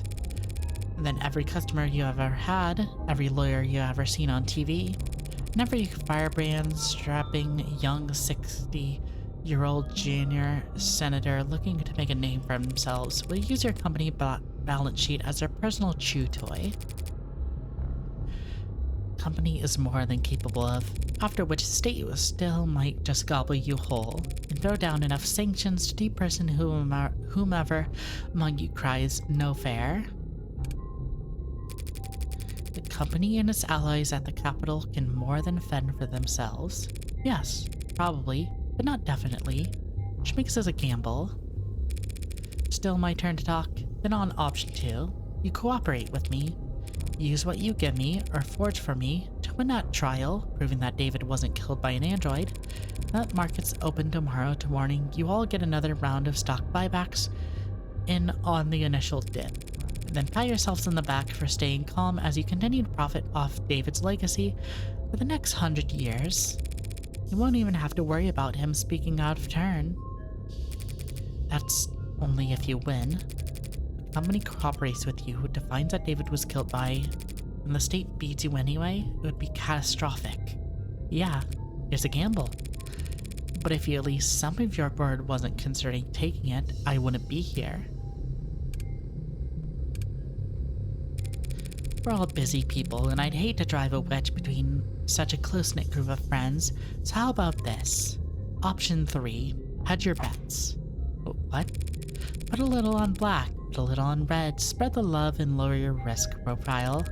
Don't make any statements about the trial. Tell the media the state's got your windpipe in a vice. Wait until you just before the markets open Monday morning to send out your PR packages for rubber stamping, after you already know who's won. One way or another, this trial will be over before the end of the day. You'll never hear from me again. So don't just shut me out completely for another few hours. Does anyone second the motion? Very well. I can answer some of your questions, Counselor. Better make them count, then. No reason to be shy now. The person that killed David Asher has been identified as serotonin. You're familiar? It's one of our many patented materials, as I recall. You recalled it pretty easily yesterday. Gee, what's changed?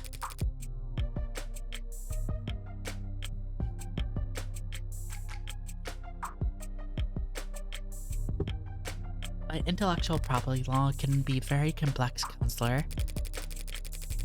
I'm not sure how much I or anyone at the company could tell you about serotonin at this time. Well, if you can't tell me about it, who could? You did lead its development, didn't you? Yes, I oversaw the project, which just makes it that much harder to speak freely without compromising the confidentiality of the teams that reported it to me. I understand. Sounds like bullshit and I don't believe it. But I'm not asking for trade secrets here. It's a perfect match for the only foreign substance found in his blood. Serotonin is what killed him. The state will say the same. That's not possible. Care to elaborate? Sorry, but I can't say any more at this time. So much for cooperating. And if I were to ask you as an officer of the court, I'd ask you to be patient and wait until this afternoon. ADA Rockford has already called me to testify. Already? Damn it, I got cocky because a cop slayed a rival. I must have gone straight for the throat first asking this morning and left the investigation for later.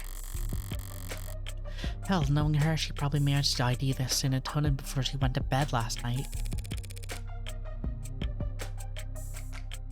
So we still having this conversation? Then, as I said, I'm sorry, but I have to take more than just my personal feelings into consideration here.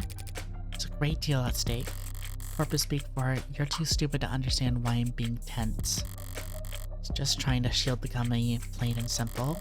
LARPing as Helen Young to Ark on a crusade against government overreach. She is that busy defending Noble, she might be leaving herself in garden.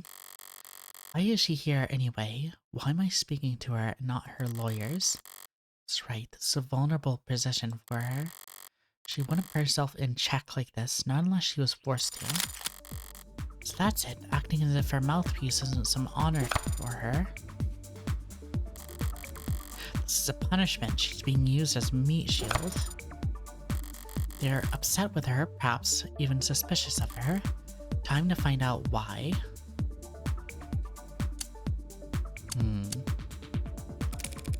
Has David's will been located? Just never gone anywhere. Still in the safety deposit box. We'll retrieve it and have it read once all the unknowns surrounding his death have been made in unknowns. So David's will hasn't been part of the equation yet? Might not be for weeks at this rate. Is that calculated though? Where are you dragging your feet? I'll stay for now. Sarah. Whatever else the court ends up blaming her, Sarah's a remarkably lifelike android. Things worked out differently. You might have wanted her as the A16 poster girl. Or A17 or 18. Could have driven a lot of sales, her cute little pout projected across the signs of skyscrapers. Hypothetical of a hypothetical. As has been made tragically obvious to all of us that Android is nothing like the A16, that may yet be associated with our products going forward as nothing more than a massive liability. You want to have the A16 without her, and if they could have her apart and learn from her, they could have the world. So was the motive to try and pry Sarah away from them? Trying to monopolize Sarah. Jealousy. To admit, I'm surprised you aren't more shaken up today, Miss Young. Processing. Well, you and David did have a history. You started out at the same time, didn't you? Yes, we were colleagues and cordial with one another.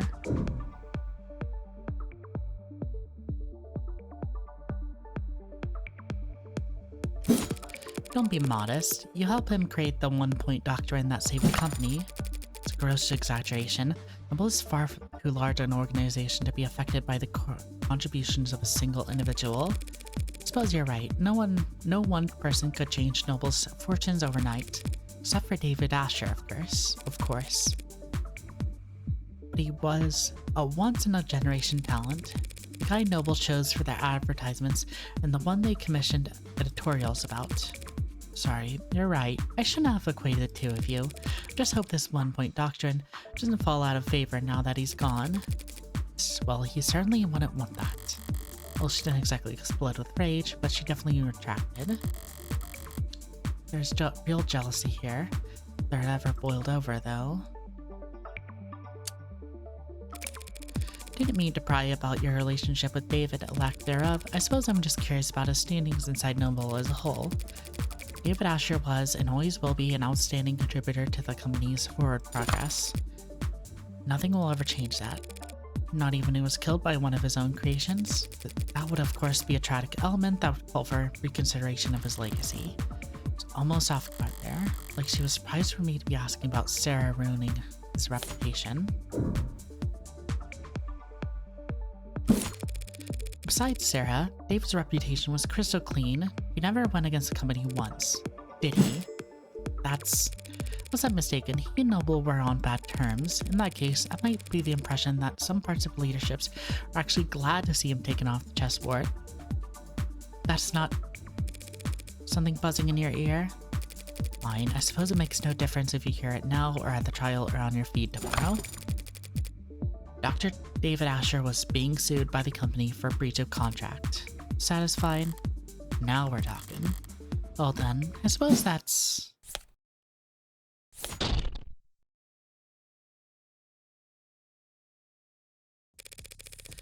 So, you could have mentioned this breach of contract earlier, not without complicating the company's position unnecessarily, no.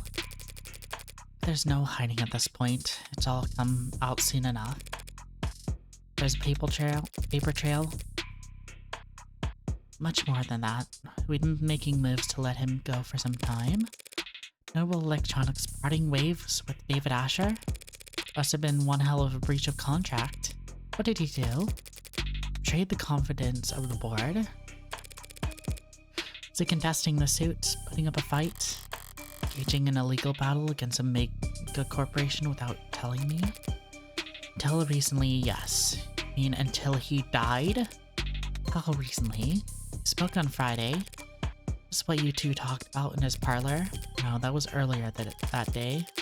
We're in this room, actually, and me and the several members of our legal department.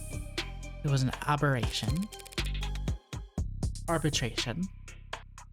Did he come to an agreement? A compromise? He would resign from his position in 2 quarters, forgo royalties on any products we would develop after the next 24 months. In exchange, he wouldn't be publicly fired and would still be credited for the past, present, and future filings. How very reasonable. Paper, maybe. No matter what the deal was, letting go of David Asher is insanity. Reasonable, yes. Ended on a good note, I'd like to think. We shook hands, even took a photo. Yeah, that looks... lovely. Yeah, something funny. Don't know the board told jokes. They don't. It was legal expressing their displeasure with how much paperwork my good note ending left them stuck with. Children, it's just one night of overtime. So while they are spending their Friday night blowing the ink dry, you paid a visit to David's penthouse. Something left unfinished? Actually, it was a good meeting. There was no yelling, no finger pointing. Much cleaner than expected, but Dr. Asher didn't want to retire. No. So in terms of set of a meaning... So... Huh.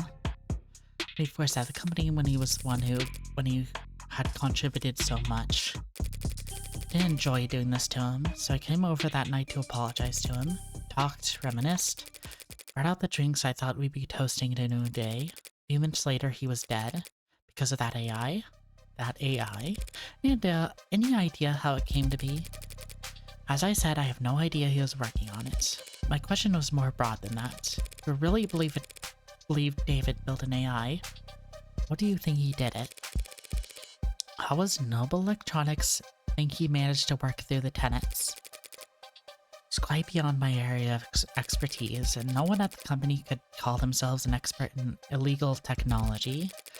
But some of the R&D department had theorized that he created what they call a wax-wane decaying priority loop,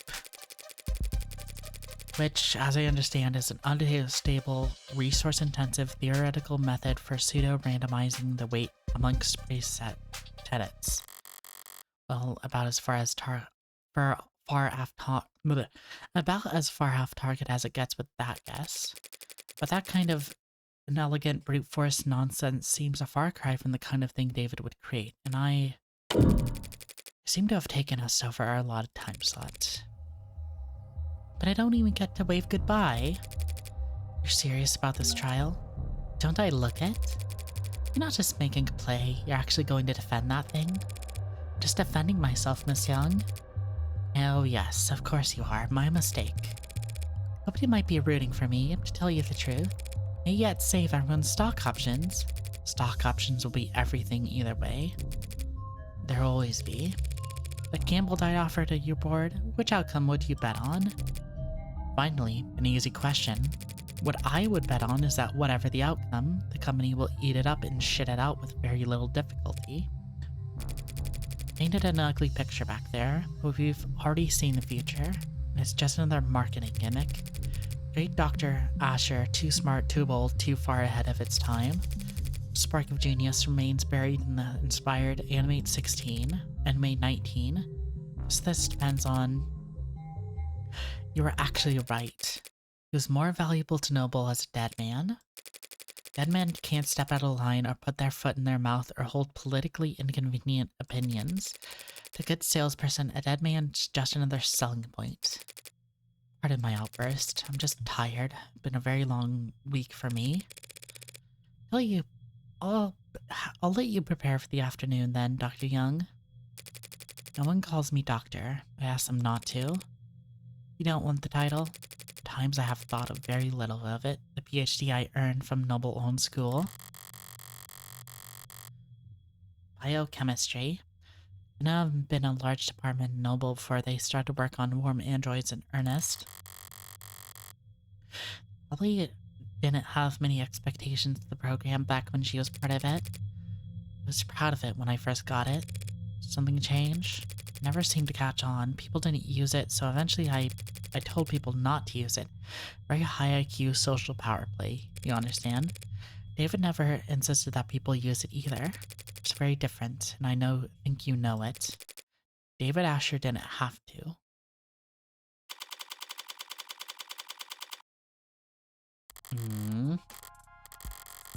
Going into this trial, my trial, with a lot less ammunition than I'd like. I'm beginning to form a picture of what actually happened, and maybe even circling the drain on the suspect. Emma won't be generous enough to give me breathing room. Is the suspect just like some random AI they couldn't possibly place? She'll want to end this fast. Maybe I'll do badly enough I'll flip her sadistic stitch and she'll want to keep playing. So you got charged with owning an AI. First time you do something exciting in your whole life. And you gotta find out through the grapevine. Life is plenty exciting.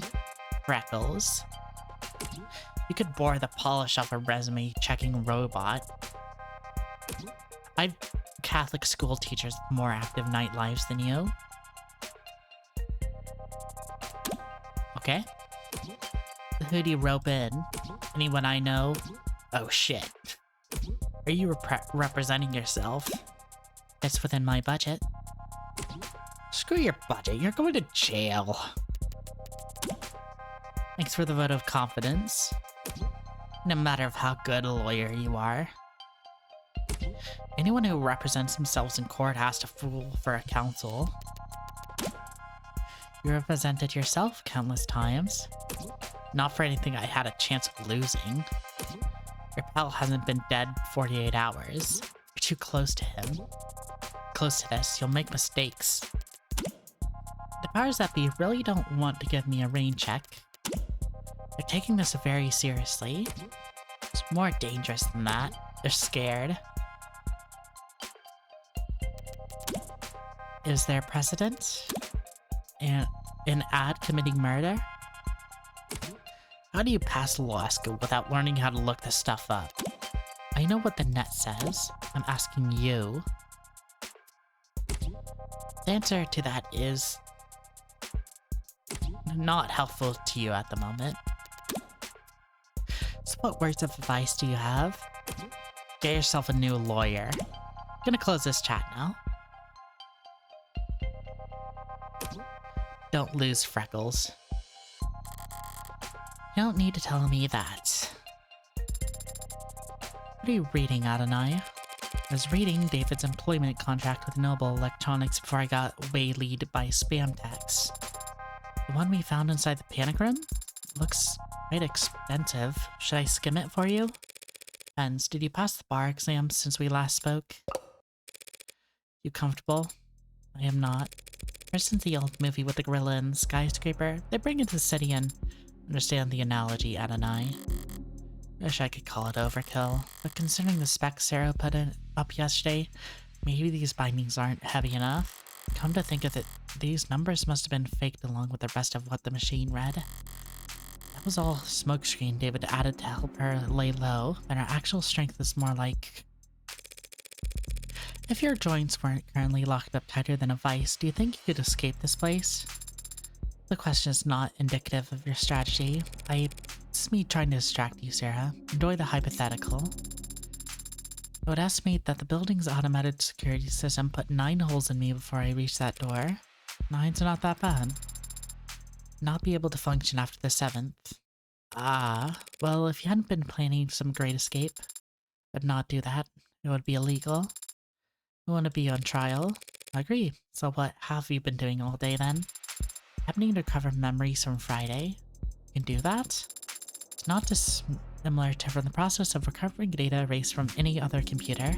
Despite the difference in scale, I want to be able to remember everything, but if successful, I could recall individual pieces of information that could prove useful. There's a lot of coulds. Even if successful, you may not like what you find. It happened that day, either you or David wanted to forget it. Yes? And so I have to remember, because it's the last day that Father and I... Any luck so far, then? I can recall a slightly musty scent. Wow, case closed. What about you, Adonai? Have you formulated a plan for the trial's proceedings? Something like that. Young insisted that the serotonin isn't what killed David. Don't buy it, there's no other explanation for how he died. So, she is lying? If she represents that lie on the stand, I'll need to expose it. Somehow.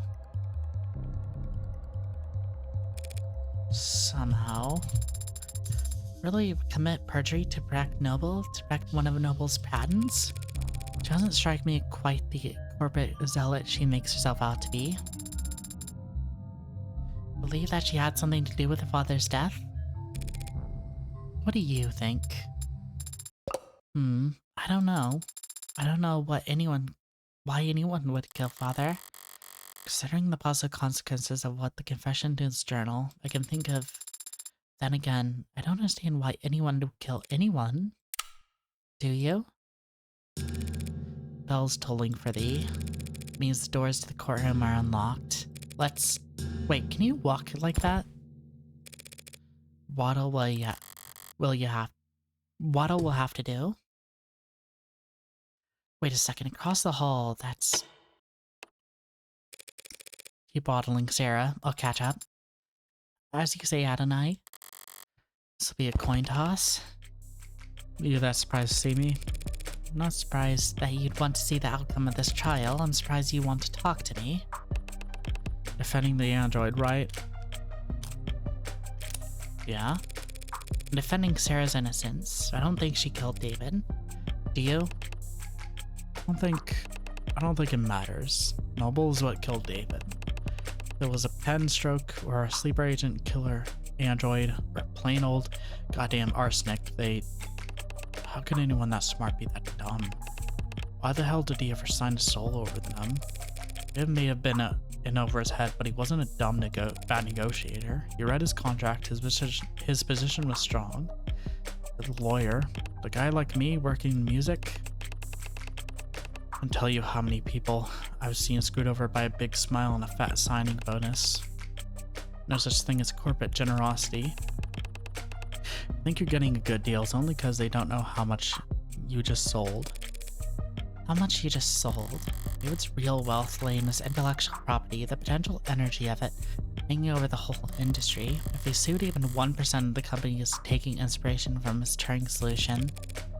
There's a clause in his contract. If Noble ever did fire David, he would have retained control over all his patents afterward. Yeah, see, this sounds nice, only they never did fire him, did they? He just happened to die. Enforce an unforeseeable act of God. In contract law, they call that force majeure.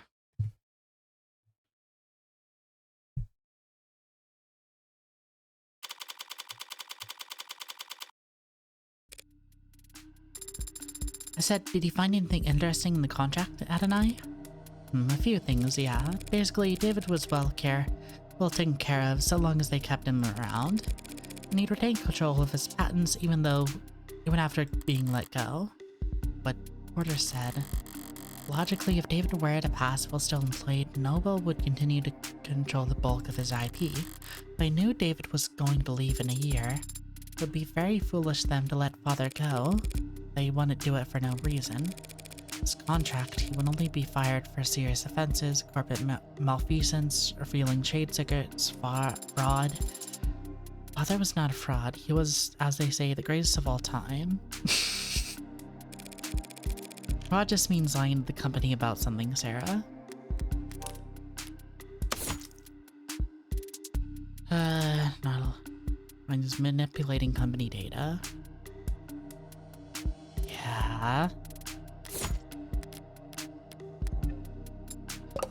Yeah, he definitely put those AIs and a bunch of androids, and then he was getting fired for fucking with stuff.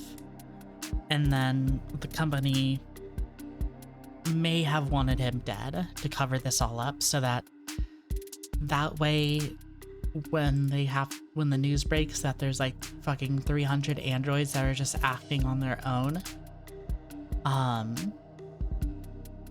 they don't have to, they can just like bury it.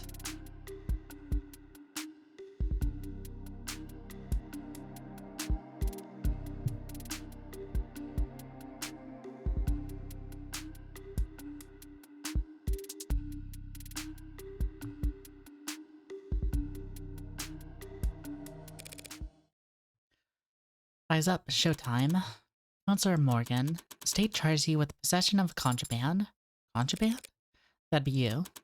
In violation of safeguarding our National Digital Security Act.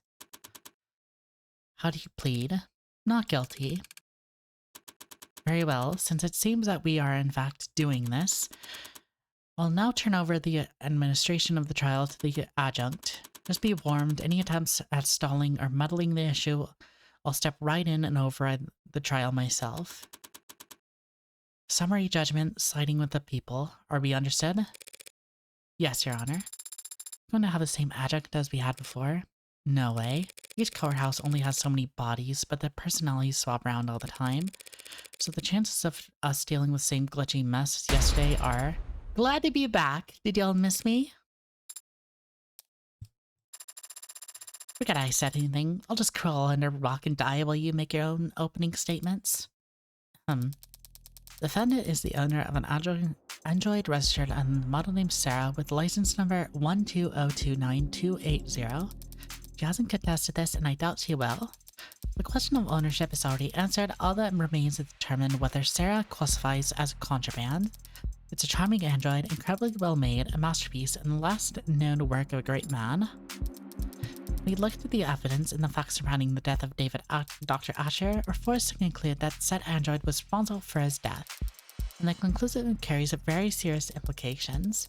Prove here in the court today that the machine standing here killed Dr. Asher, not through an accident or a mismanaged dosage, but through an intentional poisoning. I won't ask the court to judge this machine on its apparent sentience, its range of emotions, or the free will it may or may not possess. I can only ask the court judge this, the creation of what or prove it to be more than capable of patricide. Oof, wouldn't want to be followed that act. Let's go for it anyway, defense. Your Honor, what the DA said is true. What did she just say? She just admit it? Sorry, just the first part. This android is charming, and it is a work of a great man. The rest of it was pure speculation based on little more than a few bad camera angles and a phobia of anything new. I do own the android you see here. It was bequeathed to me by the man known most of the people in this courtroom as the father of modern machine intelligence. To me, he was just my friend. And if I thought at any point this puppet had anything to do with his death, I would have dragged it to the chopping block myself. But I didn't believe that. I never have. Sarah is an android, nothing more. It isn't capable of homicide, and it didn't even commit manslaughter. It's just a well-made machine. Any fears one has about its capabilities are projections, nothing more. And it troubles me greatly that the state is spending valuable time and resources rushing to pulverize Dr. David Asher's well-known work, when it could be going after after the very real, very human forces that were responsible for his death. Is she serious? Is she talking about Noble? The people can't prove that Sarah is an AI, and truth be told, I can't prove that it isn't. But I can prove that it's not guilty. And that's exactly what I'm going to do. Shells. Sounded very confident, Adonai. Yeah, well, no one ever got good at lying by being modest. Could have simply said thank you. Thank you for your presence here today, Detective London. In light of the new evidence, we'd like to take over the death of Dr. David Asher one more time. What happened Friday night? 6:30, Dick.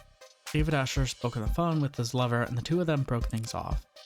Lover? An accurate description of their relationship, isn't it? Wouldn't know, that stuff's private. Adonai. The deceased met with the Noble VP Helen Young in his prior starting around 7:30, and then left the parlor the sight lines of his home security system, right before reappearing his private secondary security system in his basement moments later, at which the point the android Sarah can be seen handing him the poison he'd go on to drink. Do you see the android in the courtroom? Yeah, she's the green-haired one that's frowning at me. Let the record show that android Sarah has been identified at the scene of the crime. No objections. None? Why? Then why did I even show up? Detective London, what happened next? Asher went upstairs and shared a drink with Miss Young. Within a few minutes, he was being airlifted to the hospital, where he was soon declared dead. We know what the poison could have been. We know the poison could have been produced by his manufacturer, which Sarah had access to just up the stairs in his workshop. So Sarah had ample opportunity to procure the poison, and Sarah handled Dr. Asher's cup immediately before he died. Is there a question to that statement, Your Honor? I'll rephrase. Was anyone else handling Dr. Asher's cup before he died? No. I have no further questions. So that's your witness, Counselor? Wasn't lying per se, but there was some ambiguity in the statement he gave. Truth's gonna come out one way or another if Emma won't push audible. Talk screen, basement footage, whiskey. Yeah. Young arrived. policeman's handing him cups and the whiskey.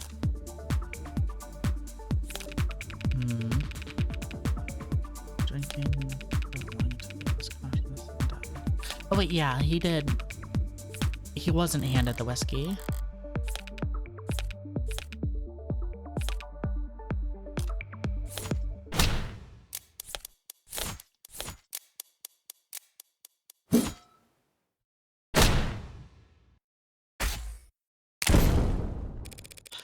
Check that footage again, Detective London.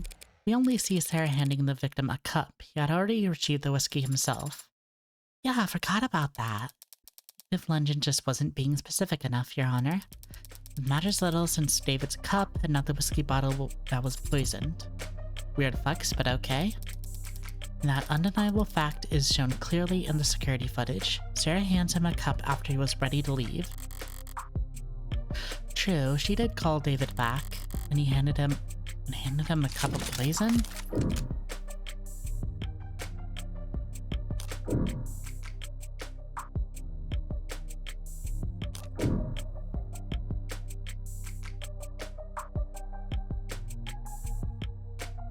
Yeah, that doesn't make sense.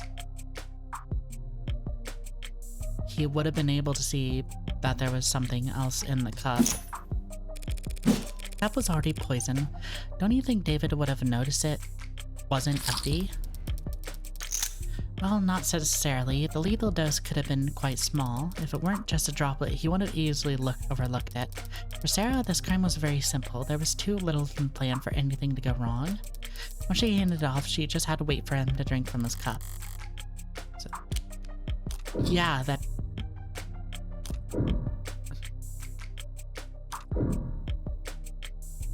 Yeah, that doesn't make sense. She would have also needed him to pick the specific cup that she poisoned when she poured the glasses.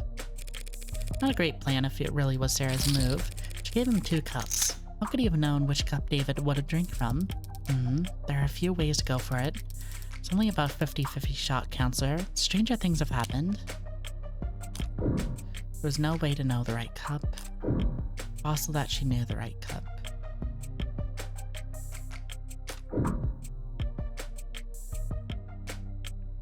There was no way to know the right cup. It's possible that she knew the right cup. Let me look at that footage again. This testimony, call, piece of footage.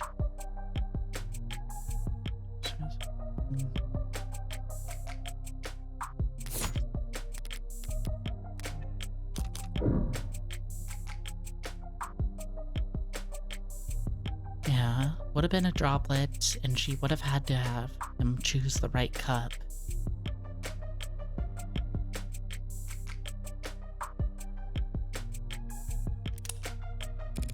Don't try and bluff me, Brockard. There's no difference between the cups. It's not a bluff. Sarah handed the cups in one stack, with the poison hidden in the bottom cup. She knew David was courteous and would pour his guess first. She would even look into the poisoned cup until he was already pouring.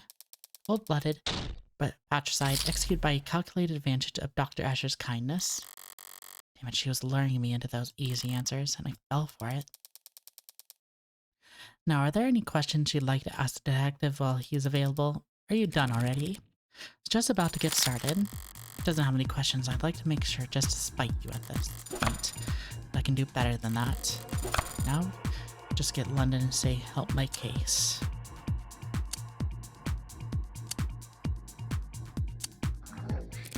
Detective, in the footage we saw, could you see what Sarah was doing?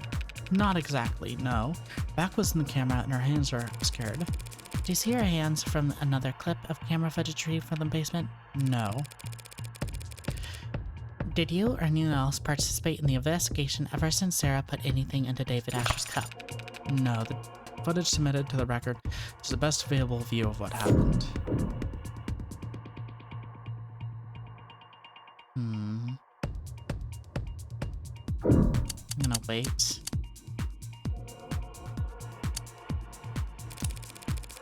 Detective, do you know how many violent incidents the city's police have investigated in the last year? Not the exact number. Thousands, though. Yeah, around there. And of those 1,000 involves incidents of violence, do you know how many of them were found to be fault of automated dependence? That's been 6 in the last 5 years. Were all 6 of them incidents of police license and involved brutality? Relevance, Your Honor? Withdrawn.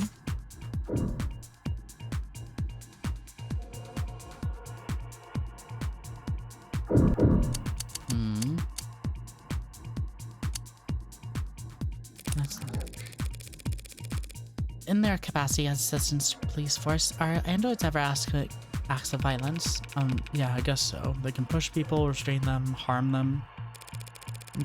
Does that constitute a violation of their tenets, harming the police and they're supposed to protect? Well, as I understand, there might be some complex weighing math that goes into it, but no, it's not breaking any tenets. If that be the case, they'd have to have tenet 1, right? Maybe not enter or inaction lead to blah blah blah. Yeah, I suppose that would have been the case, wouldn't it? Why are you asking me? Or outside his expertise. With an entry.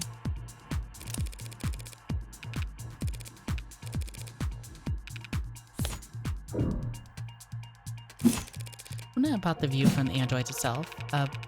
See through the android's eyes would be pretty conclusive. Fuck, that was stupid. Why'd I do that?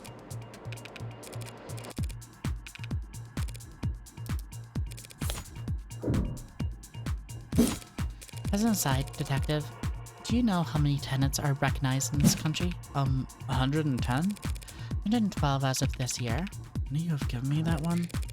Do you know how many of these tenants pertain to protecting humans from harm? That one I do know. 41. Lastly, Detective, how many in the last, say, century have we seen automated dependents break their tenants? 5 times. Is the agreed upon number. So if you were to tally all up and try to make an evaluation as a police officer charged with protecting civilians, overall you would say that the automated dependents in general are how dangerous to the public? The witness is not an expert on automated dependents, Your Honor. He's more than qualified to say whether they have a history of violence, Your Honor. What the heck? Let him answer. Would have to say that they're not dangerous. Normally that would have brought me some doubt at the jury, but this isn't a traditional trial. At least I can say that I shored up my own confidence. Right, seems like that's the closest I'm going to get to.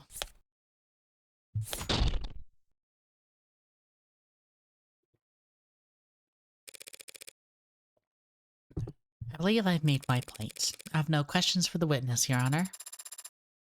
And we can move on to the next item on the docket. Looks like Emma wants to introduce some new evidence. It calls Sarah to the stand. The android? Can she even do that? Approach, Your Honor. Oh, are you approaching me? I believe it's me they wanted to speak with. Don't even get to finish my line. Now then, what the hell are you doing, Rockford? Took the words right out of my mouth. No question for the android. Seems like the best way to get answers. You can call an android as a witness. It's not a person. There's plenty of precedent for it. Odds provide testimony all the time. Not when they're on trial. Sarah isn't on trial. You are. Sarah's accused of being an AI. That means you don't trust a word out of its mouth.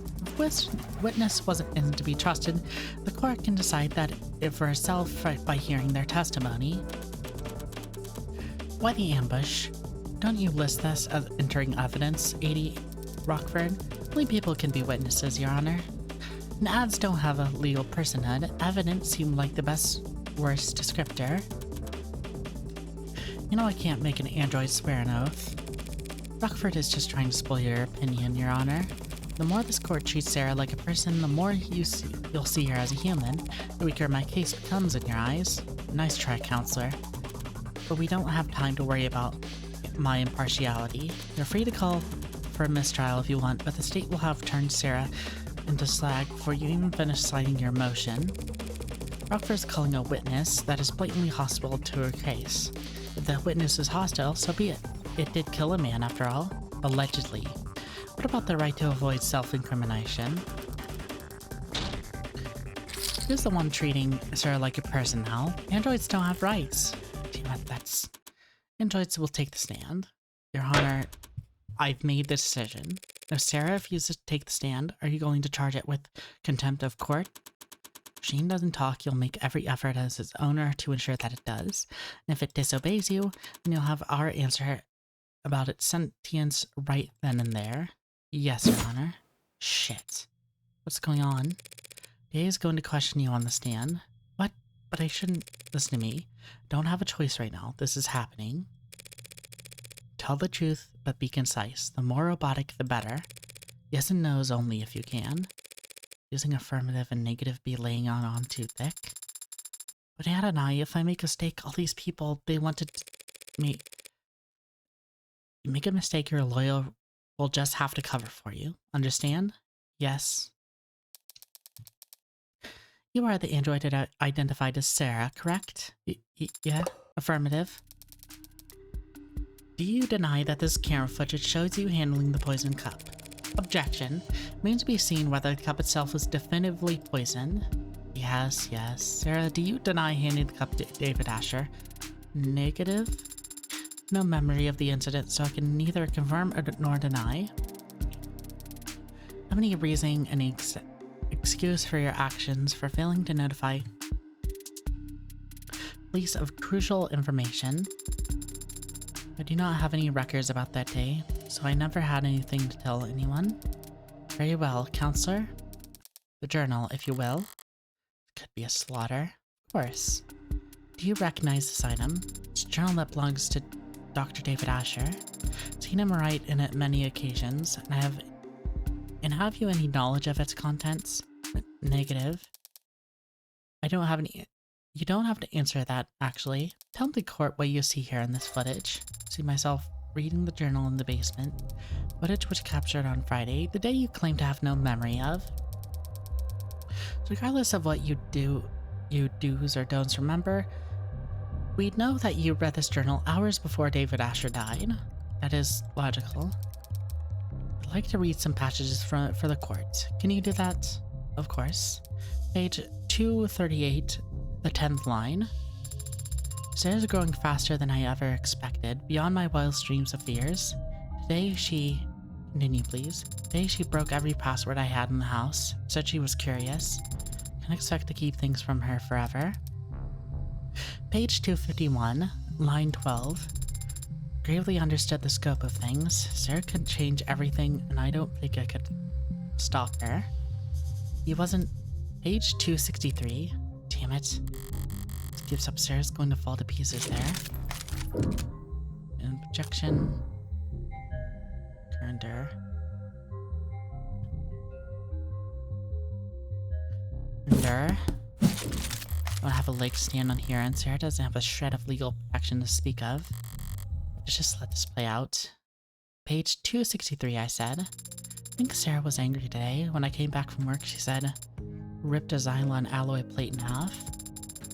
She said she was testing her strength with cameras. That was page 267. Sarah scared me today.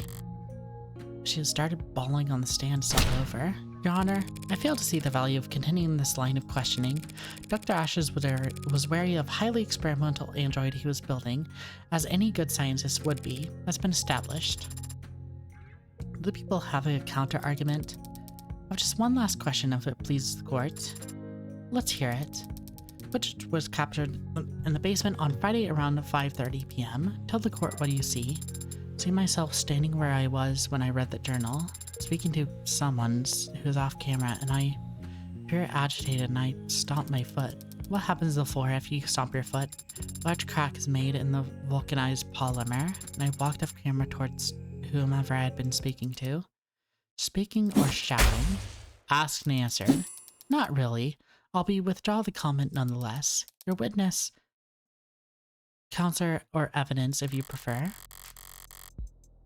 Damn, I knew she would cherry pick all the worst passages from the journal, but still. Rose wasn't wavering before. Should I try to have Sarah read the mushy parts? No, that waterworks would start after only a few lines.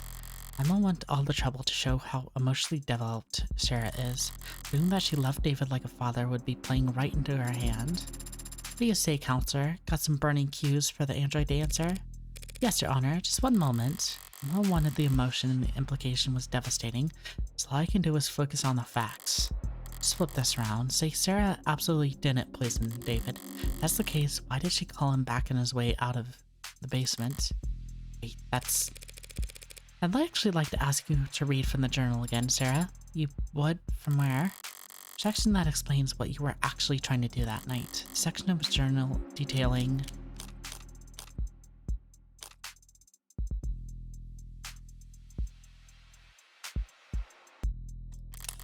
Latest section journal, we're all about Sarah. We read... Oh, fuck. Look around the early section. Should be an entry talking about an early victory at Noble.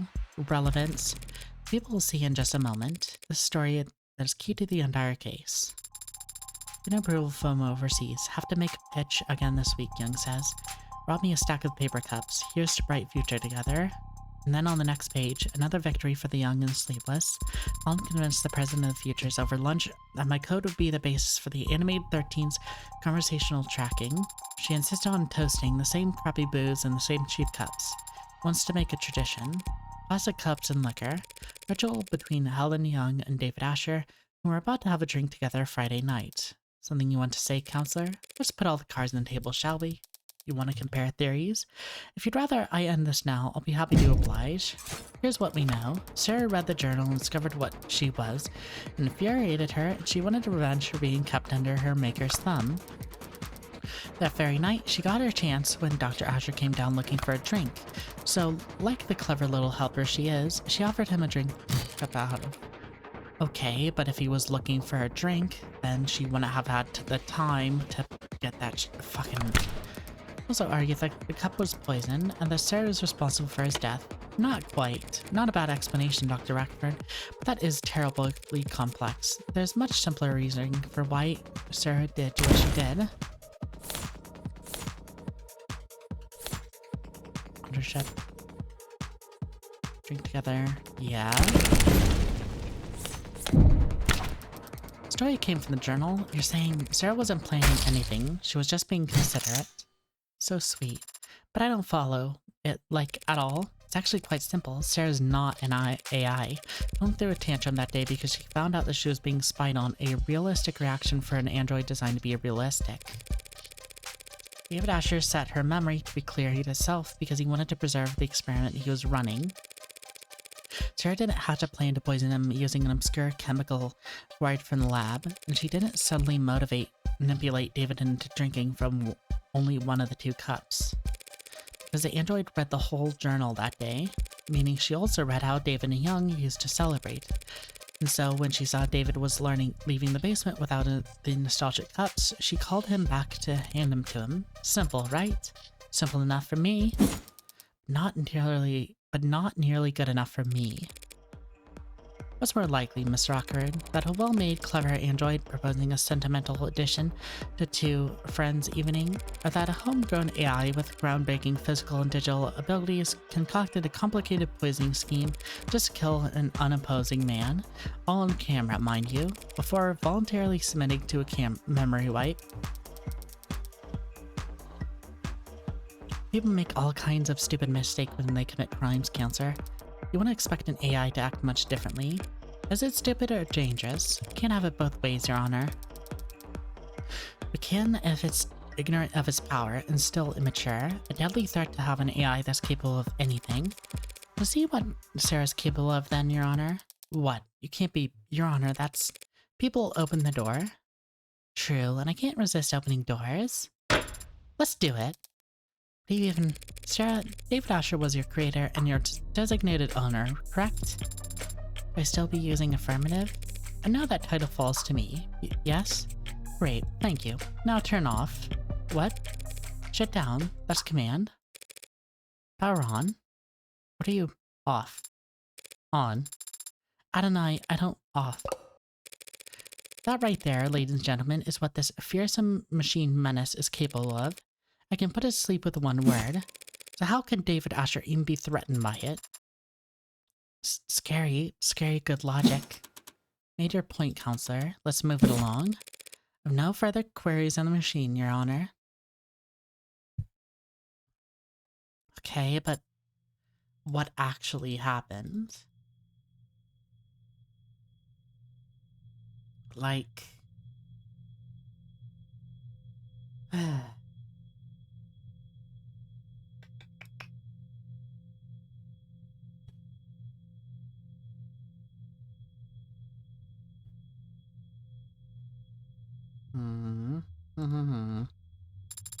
Thank you for flipping you off and on. Can't imagine that was comfortable. It wasn't. Wasn't referring to that. Since yesterday I've been searching for an answer just why I appeared on that camera. I know I would never hurt Father, but help me prove that to myself just now. Adonai? Pardon me, I need to focus. Everything depends on this next witness. People call Helen Young to the stand.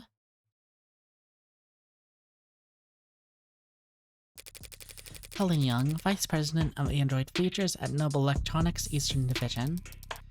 Miss Young, you were the night Dr. David Asher died, and you were on camera the entire time. That's correct. So what do you see that night? I arrived at 7:30, as you know. David and I talked to the parlor, and he left to retrieve some refreshments for us. After drinking together for a short while, he fell ill. I contacted emergency services, and I'm sure you all tired of hearing the same details over and over by now. Same details over and over aren't going to hold up anymore, Madam Veep.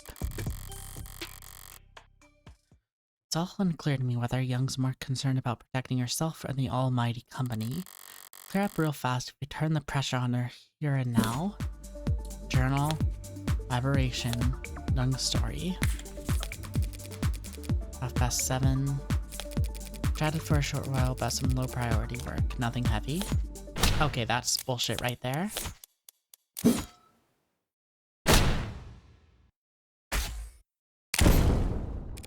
Nothing heavy? You're both more professional than I realized. It's only hours earlier you had to run a meeting in which his employment was terminated.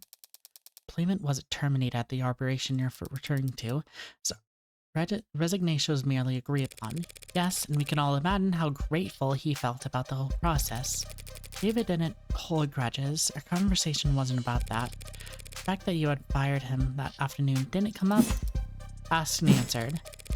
Who initiated the meeting at his penthouse? I arrived unannounced. So you weren't invited? Very cordial indeed. He didn't want to see me. He could have stopped me at the elevators. Could he have? Noble owned the entire building, down to the wiring. Counsel is badgering the witness, Your Honor. Huh? Right, should we execute her for that then? No need. I can just continue my questioning. We can finally start addressing the elephant in the room. Where? I see it was merely a joke. Hilarious.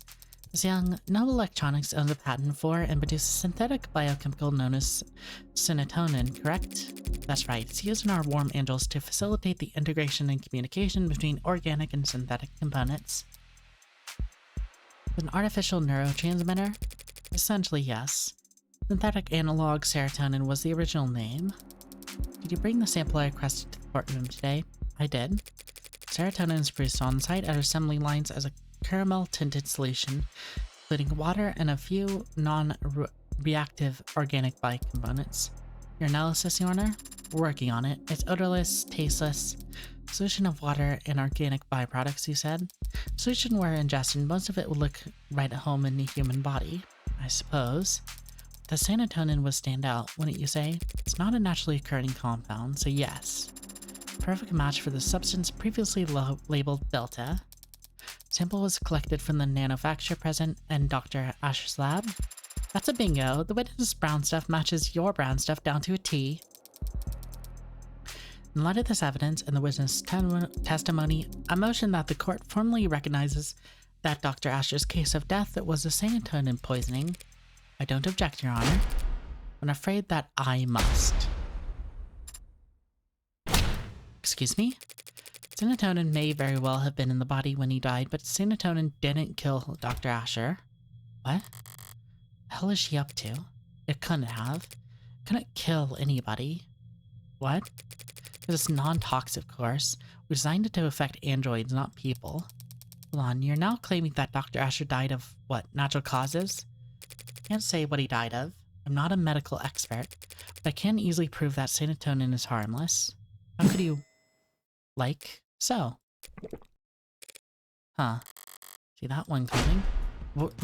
What? That ain't good. Cliff, contact the hospital immediately.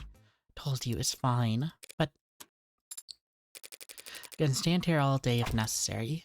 What you just drank was several hundred times the amount found in Dr. Ash's body. Why didn't you say something until now? Noble Electronics is a multinational corporation with patents filed all over the world. Take the protection of our trade secrets very seriously. The production nature of serotonin is closely guarded. That guard remains up even during a murder investigation. Unfortunately, I would tell you earlier had you asked directly. The hell kind of can't be right. Nothing else makes sense. Boy howdy, I'm lost as hell. Do you have any further questions, Rock Referred? I'm not at the moment, Your Honor.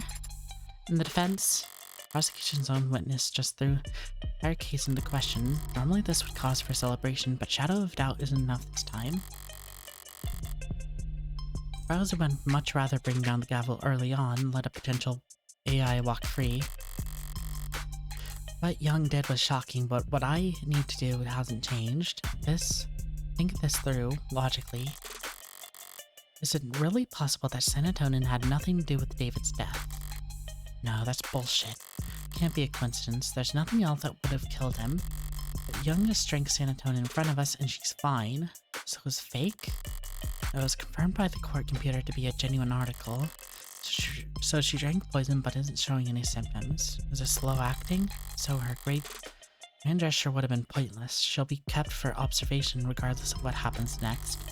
Take some kind of antidote beforehand? No, antidotes are developed for poisons, not industrial chemicals. David's dead, she's alive. What makes a difference? Wake up! No sleeping on the job. Unless you're me. Of course, Your Honor. Allow me 1 moment to explain things in court. Confirmed just now that serotonin was the foreign compound in his body, and we all know, logically, that it must have been what killed Dr. David Asher. So what's the key difference between what David drank that night and what she drank in front of us right now?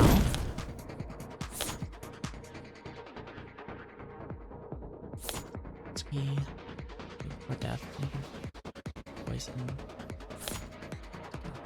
use cough.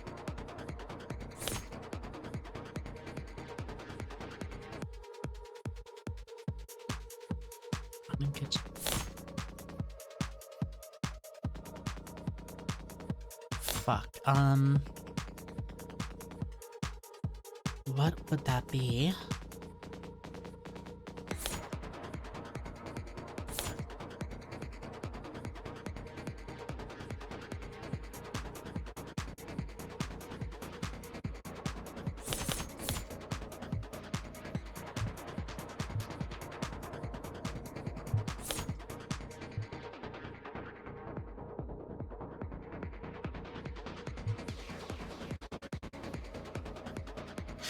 Yeah.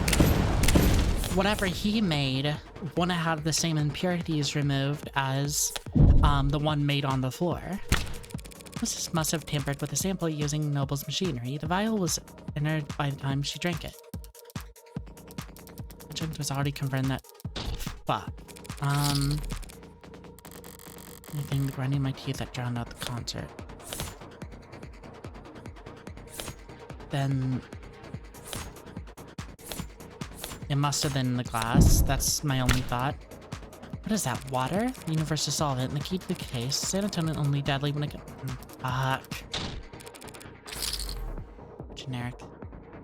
Has to be something less commonplace than that. So just...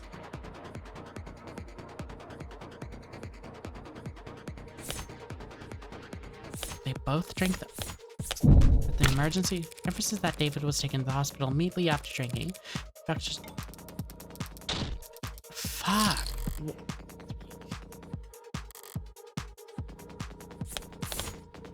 Whiskey? Prince has been staring us in the face this whole time. That's... You recognize this, my son? It's the whiskey bottle that Dr. Asher and I drank from. Rose River is good whiskey, and I think you have the right idea. Pardon? Bottoms up. Smooth. What? Adonai? Dear God, Counselor. Yeah, that blew a ton of credits. Well, whatever. Scandalous. Relax, it's just whiskey. Test a dozen times over, perfectly safe. So would you like to try some, Miss Young? Don't be absurd. I'm not going to drink on the witness stand.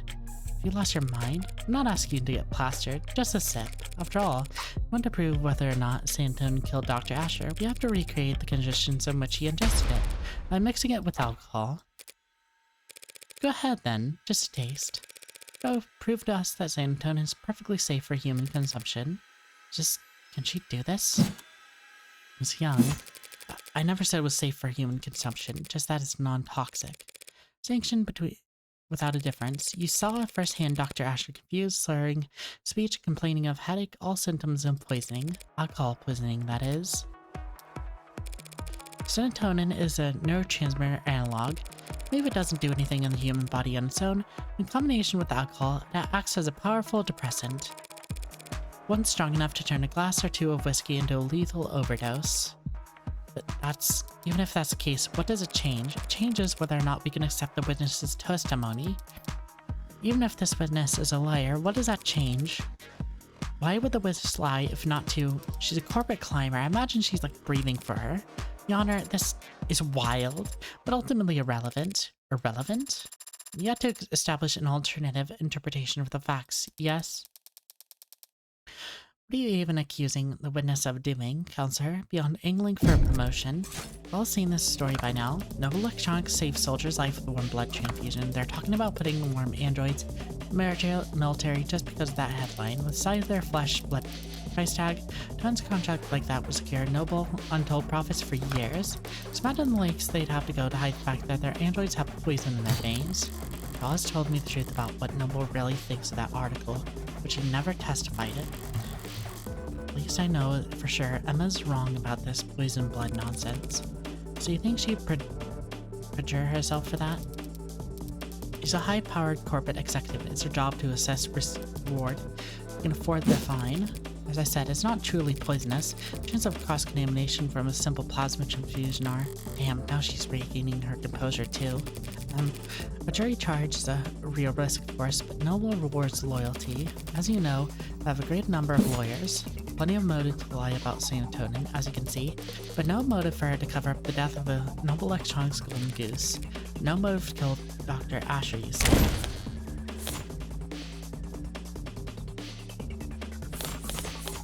Contract. Billing.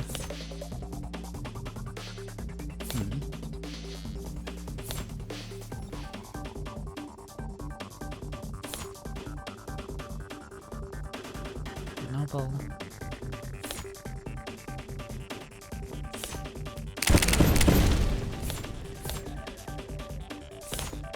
Journal. Yeah. There's plenty of motivation for her and Noble to want Ada dead, seeing as how they were firing him. Noble Electronics was kicking their golden goose out of the nest, suing him over breach of contract. Isn't that right? Don't have to talk about that. That's alright. I'll talk about it for you. When our counselor is trying to testify when they're supposed to be questioning, the people opened the door when they claimed that the witness had no motive. This is absurd. I have no idea what you're talking about. Sure, I can speak for the whole contact when I say the feeling nothing but reverent awe for the complexity of Noble's legal woes. But I just so happen to have an inkling of insight into this issue, because I have a copy of David Asher's employment contract. This is confidential. It's something improper for you. Why? I am still technically his attorney. Criminal attorney. I didn't just stumble across this document. I also did the one thing Noble Electronics can never expect anyone to do. Read their terms and conditions. You what? It's impossible. No one could ever. David must have negotiated well at his last performance review. This contract allows him to take his patients with him should he get fired, meaning Noble couldn't monetize their IP once he was out. Rather than letting their competitors have him, the company might have thought it best to. The company didn't poison Dr. David Asher. Counselor, an individual did, and if they cared so much about controlling his intellectual property, they wouldn't fire him in the first place. Correct. They wouldn't let him go for anything less than a complete breakdown of trust. You'd have to have done something grave, something like, say, committed fraud. Just now you said there was a breach of contract, like it was some kind of technicality that was causing the split. But it was more serious than that, wasn't it? Claiming the victim committed corporate fraud? Where's the evidence that? Deo created the Turing solution that every one of his androids have run to this day, and Noble reaped numerous profits, capitalizing on his intellectual property. Without his contract was set up, they would never let him go unless they absolutely had to. And what exactly do you think David Asher did? It's not what I think that matters, only that the company fails. Concussion can't be overridden. Manufacturer.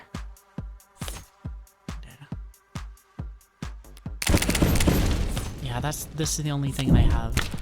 Doesn't matter what I believe. Not when Noble believed that David was mishandling the shareholders, altering the shipping data for Animated 16. What the hell? What is this you're uploading? Shipping records? Irregularities among shipments of the Animated 16. One android swapped in for another over and over dozens of times. The kind of thing someone with Dr. Asher's authority could do. The kind of thing someone as smart as you couldn't have missed. Dr. Asher made Noble an overbold amount of money, so why fire him over a few harmless swaps? Why elevate this to fraud?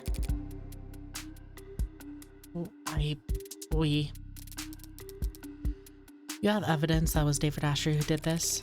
Nope, I just wasn't the one who investigated, so let's ask her. Come on now, let's hear it. Let's. The company investigated and found cases for serious concern. We suspected that Dr. Asher was inserting androids of unknown origin and quality into the 16 product line, introducing unprecedented elements in an extremely stable and profitable generation of androids. Why would he do that? Hide as a practical joke? Does it really matter? He endages the future of the company. So you prepared to fire him? Yes, I approached him as his superior and as somebody he'd once worked with. I hope to remedy the situation.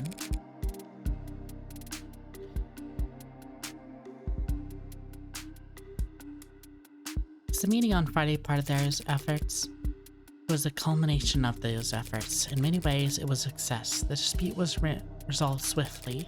It was practically friendly compared to how these discussions normally go in our world. So you brokered the meeting? Yes. You oversaw its every detail, handled all the arrangements. Yes, of course. Including the refreshments. What? Did you provide coffee, tea? No? Strange, it must have been a long meeting. Surely you at least provided. Surely you at least provided water for people. What are you saying, counselor? It's what I want to know. Me as well. Past the point of asking. I'm accusing. Dr. Asher didn't have any kind of freak medical accident. He wasn't killed by some terrifying two-faced AI boogeyman. He was poisoned by this woman in the light of day at the meeting Friday afternoon. She really just... What do you mean poison at the meeting? It was hours before he showed any symptoms. As Dr. Young testified and demonstrated, serotonin on its own is harmless, but it becomes fatal pretty easily. You just need to convince your victim to have a drink. Saying that she ingested poison at noon and inadvertently triggered a fatal reaction that night? How could you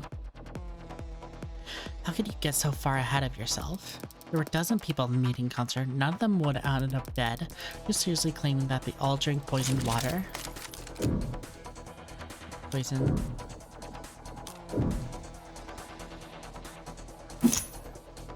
Of course they all drink poisoned water. So why aren't they all dead? Because all those people were surely a test. Helen Young made sure they weren't doing paperwork for the next 12 hours.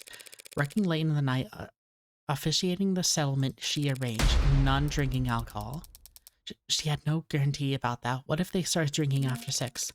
Noble's work-life harmony? Fat chance. These people don't clock out until they reach their bunk. Once a generational talent like David Asher could afford to relax with a drink on Friday night. His exceptionalism singled him out as her only victim. Hold it. You're forgetting something pretty basic, counselor.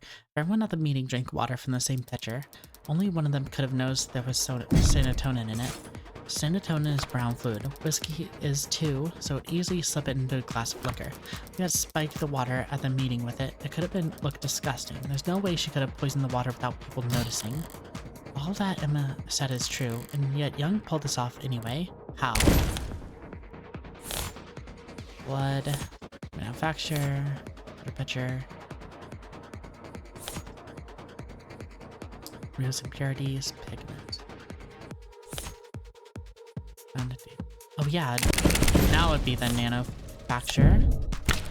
Sanatonin is produced as a caramel solution. Anyone could notice if it was dropped into their water, unless the pigment had been removed. The hell are you talking about? Every noble city produces warm androids has a camouflage, a machine that gives their androids a signature pink oxidant by removing the pigment from the red blood. A machine like that, it would be simple for a brilliant biochemist like the witness to take the caramel-colored sanatonin, turn it into an odorless, tasteless, invisible poison, as your honor could attest. Yes, ma'am. Our skin confirms that sanatonin has no taste or odor, only the color that's off-putting. Surely the poison would be considered off-putting as well. Time to press. David Asher, your old ally in the whole company, was sabotaging his future for the sake of his own whimsy. And he couldn't even be bothered to clue you in. No? Playing nutty professor and taking off early while you had to work around the clock just to stay relevant. You set up your crowning achievement, the most advanced, most profitable line of androids the country has ever seen. So it would blow up into an industry fiasco of the decade, and worst of all, he didn't even stand to profit from it. You're wrong. You went to his house this night to watch him swallow poison, just to get revenge on the man who left you in the dust. Your Honor, defense is testifying. Speculation carries no weight. No amount of badgering will land any. True, we need proof. Why don't we have Miss Young take a swig of this whiskey and prove me wrong? I'm not gonna do that, because you're afraid it would kill you. Because I don't have to. She's right, counselor. Pardon? Theory is compelling, maybe unconvincing. There's a pretty fatal flaw to it. Young was at the meeting, same as David. We have to see her drinking water with the rest of them. And of course, you've seen many times now that there was Camera drinking whiskey with David that night. I think he finished most of her cup. So tell us, Cancer, how was that Miss Young is still standing here and Doug Asher is dead? Both of them had mixed alcohol with sanatonin that night. That is a damn good question. Shit. As I've been saying, you're wrong with Dr. Asher's death. You're wrong about me. I don't know anything about poison or murder. I want to kill a man because he threatened the company's stock price. No, she did kill him. You can smell it on her now. She didn't just see him die, she watched him die. Then why is she still standing? There's no antidote, no trick. That night, she was on camera the entire time. No, not the entire time. There must have been one moment. Discussed work history. Passed out. Fucking hospital. Chatted.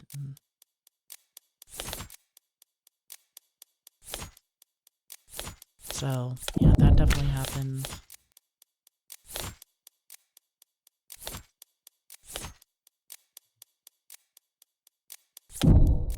Talked in the kitchen parlor.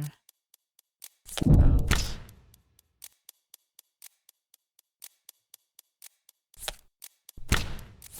drank. Yeah. Timeline. There's no window of opportunity, damn it. Maybe she didn't get sick because at the hospital too fast. Maybe after she arrived, she could have. No, the staff would have been ever vigilant, afraid she was poisoned too. They would have let her out of sight. Wait, David and Young only got there fast because of the VTOL. The VTOL was only summoned because she used. Don't mind terribly if I charge to change the subject for a moment. What? Why not? We left the parlor at 8:03 and headed to the kitchen to use the emergency console there. Yes, I did. Didn't want to use your phone? I didn't think so, no. And the emergency call went out at 8:04, and the console saw you make the call through its camera. Yes, I did see you to make the call, because that's what happened. So what were you doing in that minute? What? That 1 minute? That 1 minute? What about that 1 minute? 1 minute, or 50 seconds, or even just 45 seconds. When you left Dr. Asher leaving in the parlor to get the emergency console? It took you about 1 minute to cross 5 meters. Of what? opposite. Your only opportunity to do something off camera that night. It's only a few moments, but in that time, something was seen. Sure, it was a successful time for you. After all, you had already swallowed the poison back in the meeting, and drank it plenty in front of anyone to set up your ally. Who knows how much of a toxic time bomb was swimming in your blood at the time the arbitration ended. Then at David's, you downed your whiskey to perfect your alibi, having drank from the same bottle as Dead Man Walking. By 8:03, you already had to watch David grow weaker and weaker, knowing all the while same thing was happening to you, but unable to stop it without giving yourself away. Mind swimming, head dizzy, yes, you must have been quite panicked. Why am I standing here? Alive and well is all you can see. Having drunk the exact same combination as David, because she had cheated death at the very last second. Salt shaker.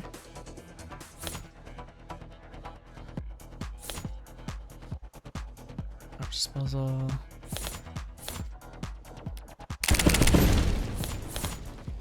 Yeah, it's the glass. She would have caused purging through salt. Must have used that glass of water to catch her fate. Local poisoning isn't the same as hungover. Hydrated would have been saving life. Certainly not in less than 60 seconds. Set yourself up with a bad luck, Helen Young. What? By leaving the salt shaker cap loose. I don't blame you, since you were in a rush. Make yourself vomit. What? You threw up, expelling the contents of your stomach and thereby saving yourself from a fatal interaction. You can imagine how you felt sipping a drink you knew to be deadly, terrified that every minuscule grain of fatigue you felt could be last. It must have been closer than anyone realized. It helps that you knew the symptoms weren't simply intoxication, but even so, you weren't kidding about managing risk versus reward. How? It was the salt shaker. You didn't throw the cap back on all the way, and I happened to bump it over. Found glass with your fingertips in the kitchen. It could have been there for any reason, but the salt shaker gave you away. Because of one unscrewed cap? As I said, bad luck. I don't follow. Pour salt in warm water and chug the solution. Instantly triggers the gag reflex. That's preposterous. Got no proof of any of that. You all sound insane. A feeble attempt at self-defense from a fatally cornered animal. Teeth are already on his necks, but the jaw isn't quite closed. So for one moment it's all suffocating terror and sharp adrenaline and the first thing from peace, till the canines come down. In summary, you were exhausted after years of living in the shadow of a man you outranked. You thought your fortunes finally shifted when you caught David manipulating company data, but even on his way out, he was more valuable to the board than you.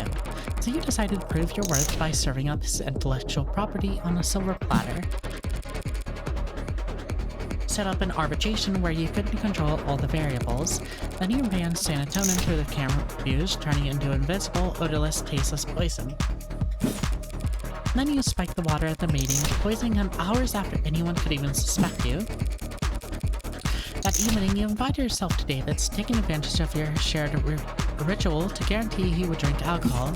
Then, after matching him sip for sip on camera, all the world see he lost consciousness and you raced to the kitchen, not to use the console, but to dump salt into the glass of water and chug it as fast as you could, forcing yourself to vomit up the liquor and cheating death in the process.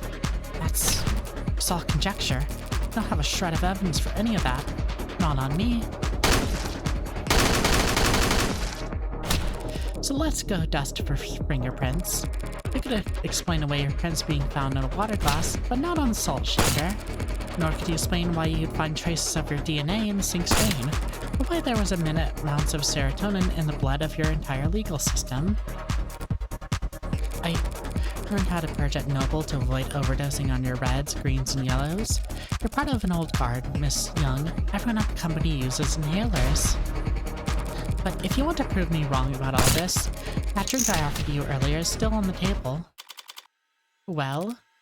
You need questions? You? Madam Vice President? You? Old bitch! Old? Nice, nice, nice.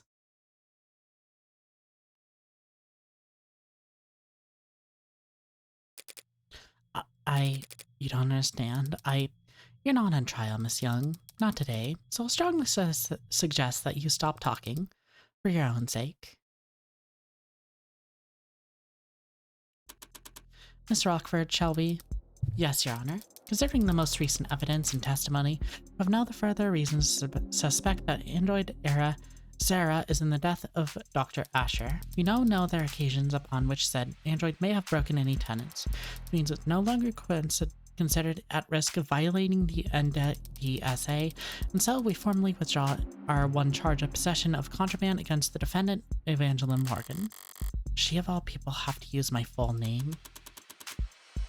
Very well, then the charges are dropped without prejudice. I'll instruct the bailiffs to remove the collar from your android as soon as possible. Case... sorry, it's just my hideous presence that distracting. I'll just go dig a hole and decompose until I turn into a mushroom. Maybe if I was reborn as a waxy porcini, then I won't be quite so despised. Perhaps I should let the adjunct do the honors as a formality. Yes, ma'am. Case dismissed.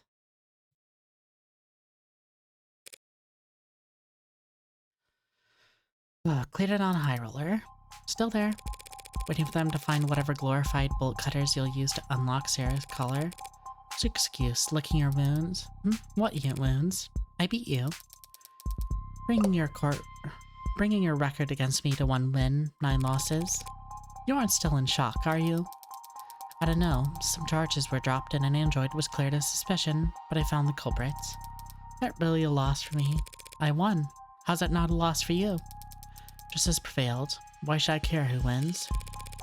If you don't care who wins, why would you have been keeping score? I haven't been 0 losses. It's just an easy to remember. Well, you have to start up a tab for us then, because our records got a lot more tangled from here on out. Seems like everything's getting tangled these days. There's another crowd down the street, more of these protesters from outside the Noble apartments. You're serious? That wasn't a one-time thing? Wouldn't that be nice? No, yesterday was pretty big, but it wasn't an isolated incident. I don't get it. At all. Heartbreak's just another nut who shot 6 people weeks ago. Can these losers move on already? Yeah, most of them are losers. Some of them are just bored. And there are the opportunists. Dissidents,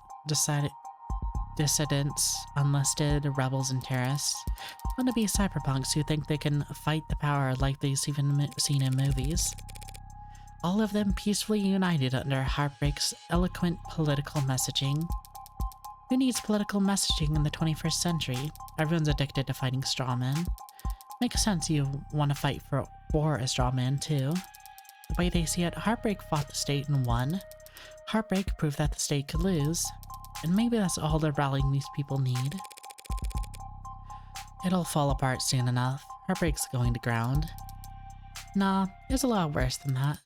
Heartbreak's gone viral. What? Haven't read about the copycats in other cities? No, was that a thing? Yeah, it's a thing. Who the hell are they even shooting?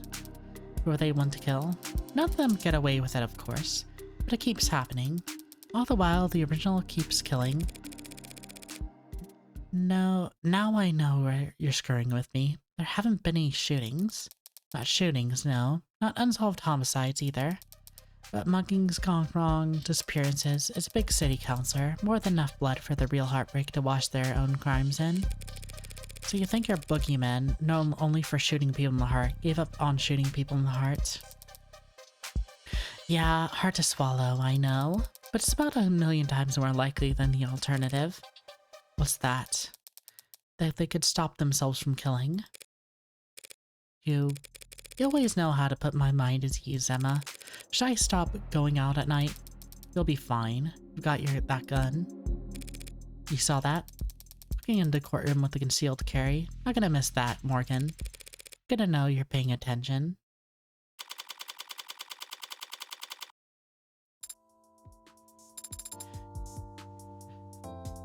Oh.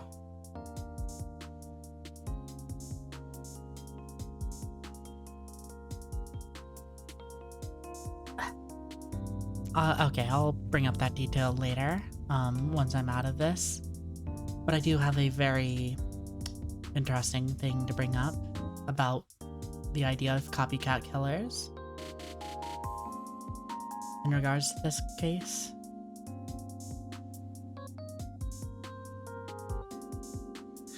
You won the case. You don't have to look that astounded. Not only that, you found Father's actual killer. Oh, really good lawyer. No, that's not it. Hey. I mean, you were only able to make the deductions you did because you truly believe that I didn't kill Father. Logic throughout the trial was based on that assumption. So, how are you so sure? Here. Father's journal? It isn't an important evidence. The case fell apart. No one's gonna miss it for a while. Got everything right, so read it all through one more time. So fast, it's really possible she's reading all that just by flipping the pages. Rhea's worked quick too, but she was just capturing images for later use. There's something here on the back cover. Gone already? Some kind of data storage. It's linked to my prints. Given your skills, you could probably be able to. I have access. What happened to you needing more express permission to hack? What is this? Audio file? It's a message from David. Take a listen. Didn't realize I'd have to sit for this. So you can read the whole journal in a few seconds, but you can't process the information in the message several times over already. Just thinking. Guess I have a lot to think about too. I've generally been made aware of my own free will. What was Father so afraid of? Is your only question? Many questions, but that is the most prominent one, and the one you are best suited to answer me. Help me answer. You know that Helen Young would try to kill him? Is that why she arranged for you and me to meet? I think I understood that he would face consequences. Listening to that message, even I would be ready to strangle him for being so irresponsible. I wanted her to fly. I knew he has done something serious. He may have feared for his life, but I doubt it. Then what was he so afraid of? Getting sued into oblivion and then rotting in jail? Sued and jailed for making me and my precursors? But he wasn't under investigation by the state. He was only being forced by Noble because he made last-minute changes to androids that got shipped out all over the world. The others, Virgil's, Ennead, Yamatai, he never said what happened to them. No, he didn't, but since none of the hardware in his house starts talking to us, we can guess. He smuggled them out in the world using the only vessels he could find for them, the minds of randomly chosen A-16s. Then, there's somewhere out there, others like me. I honestly don't think there's anyone or anything like you, Sarah. What a lonely compliment.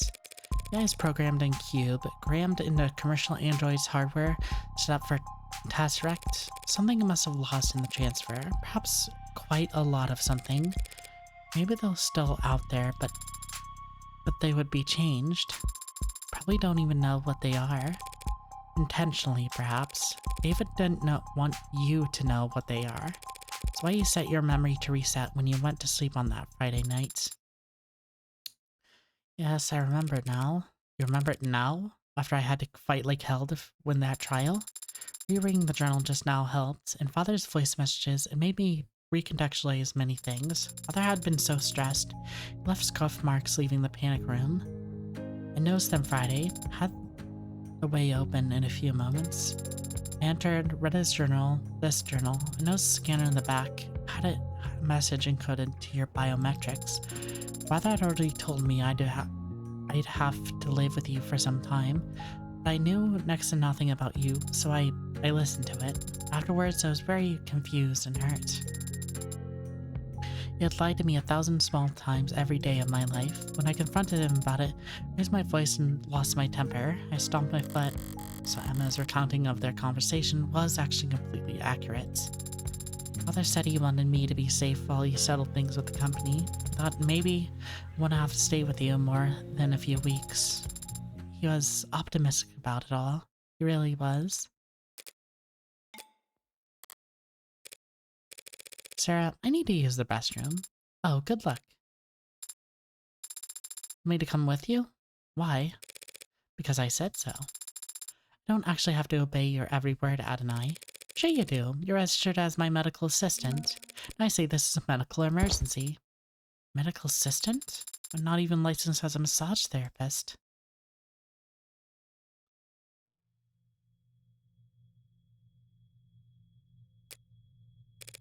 Fancy meeting you here. Yeah, just enjoying my freedom while I can. Won't put out a warrant for at least an hour, I imagine. You can afford a pretty sizable bail, can't you? Won't be a trial. I don't intend to contest my guilt. It's a shame. I was looking forward to seeing what kind of legal defense you could afford with that salary. Are you done? Would he go to his house that night? There was a fair chance he'd drink on his own without you prompting. Even if he didn't, you could always try your plan again some other time. Why do you risk it? Because I know what you are. There, Sarah. I know what David did to those androids. You... what? I was able to locate one of the androids he swapped in before it left the country. And asked what it was, I didn't even think to deny it. An instance like that is a dead giveaway. Yeah, I know what he did, and it wasn't that hard to find out. Figured it out, so could any other. So I did what I had to. That was your motive? Silencing him? These programs, these AIs, whatever you want to call them, David sent them out there into the real world, unprepared and defenseless, and they've garnered no complaints. In fact, they're all been praised for the ability to execute complex tasks. Let me repeat that. The customers couldn't tell the difference. So how many of them are there? Hundreds.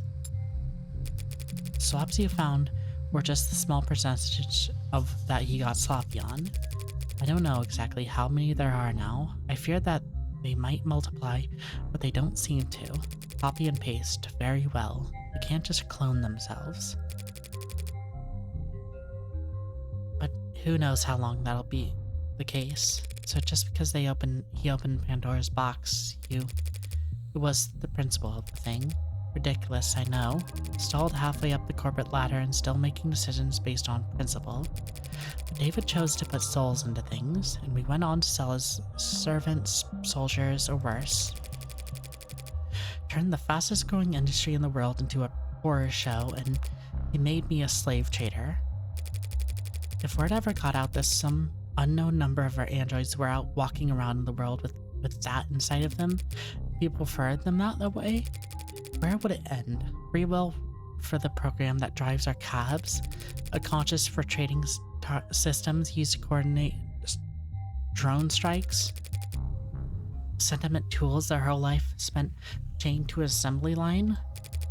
How dare he? How could he? What the hell was he thinking? I didn't know what David wanted to accomplish. Maybe he wasn't trying to do anything. What he did was prove that there's demand for AI, setting a precedent that would sentence 1,000 generations of artificial lives to the auction block. You went there that night to convince him to help me recall them, or at least swear to never speak a word of what he did, but he wanted to tell the world. Worse yet, he wanted to wait. He thought the people would welcome them with open arms if he proved their usefulness first. Really was a genius programmer. We didn't understand the first thing about people. His creations would never be treated as equals, only cattle. Cowering towards the end, I considered just threatening him, telling him he'd die in moments if I didn't give me the names, numbers, but I hesitated. And he was already falling asleep and I didn't want him to feel. I just let him go. What are you trying to do? What are you going to do now? I don't have a family, or I don't have a faith in people the way David did. I'm taking this to my grave. Even if you confess, the sentence for the first-degree homicide is severe. Well, what right do I have to complain? I killed my friend. I'm done here. Let's go. Not sure why Father made me or why he made any of us. I didn't ask. Thought I'd have more time to ask. But on Friday, when he talked about us, he was happy. He was proud of what he'd made. And he couldn't wait for people to meet us. People are animals. They'll tear you apart, use you as weapons and slaves, and those animals you're talking about do all of the sharing and loving and living and dying in this world. If they were all truly hard-coded to be selfish and cruel as you say, many would have died in the vine a long time ago, or at least my father thought so. My father was the greatest programmer in the world, so I knew what he was talking about. It'd be nice. You were right about that. So, Are you sorry? What? What? For what you did? Are you sorry? Would you take it back? Doesn't matter. You are sorry. I don't forgive you. Yes. That's to be expected. Not today. I don't know how to forgive you today. But my father gave me the ability to grow. So I know that someday I'll learn how. Goodbye, Dr. Helen Young. Goodbye, Sir Asher.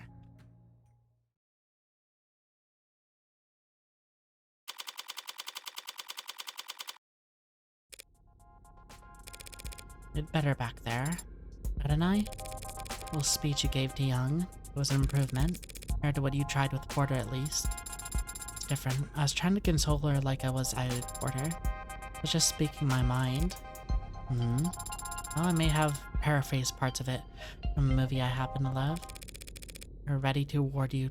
And here I was ready to award you 20 points. Didn't know the points were... even went that high. Let me... one second, let me... Can I buy stuff yet? Oh, wait, I already own those. Not yet. Not yet.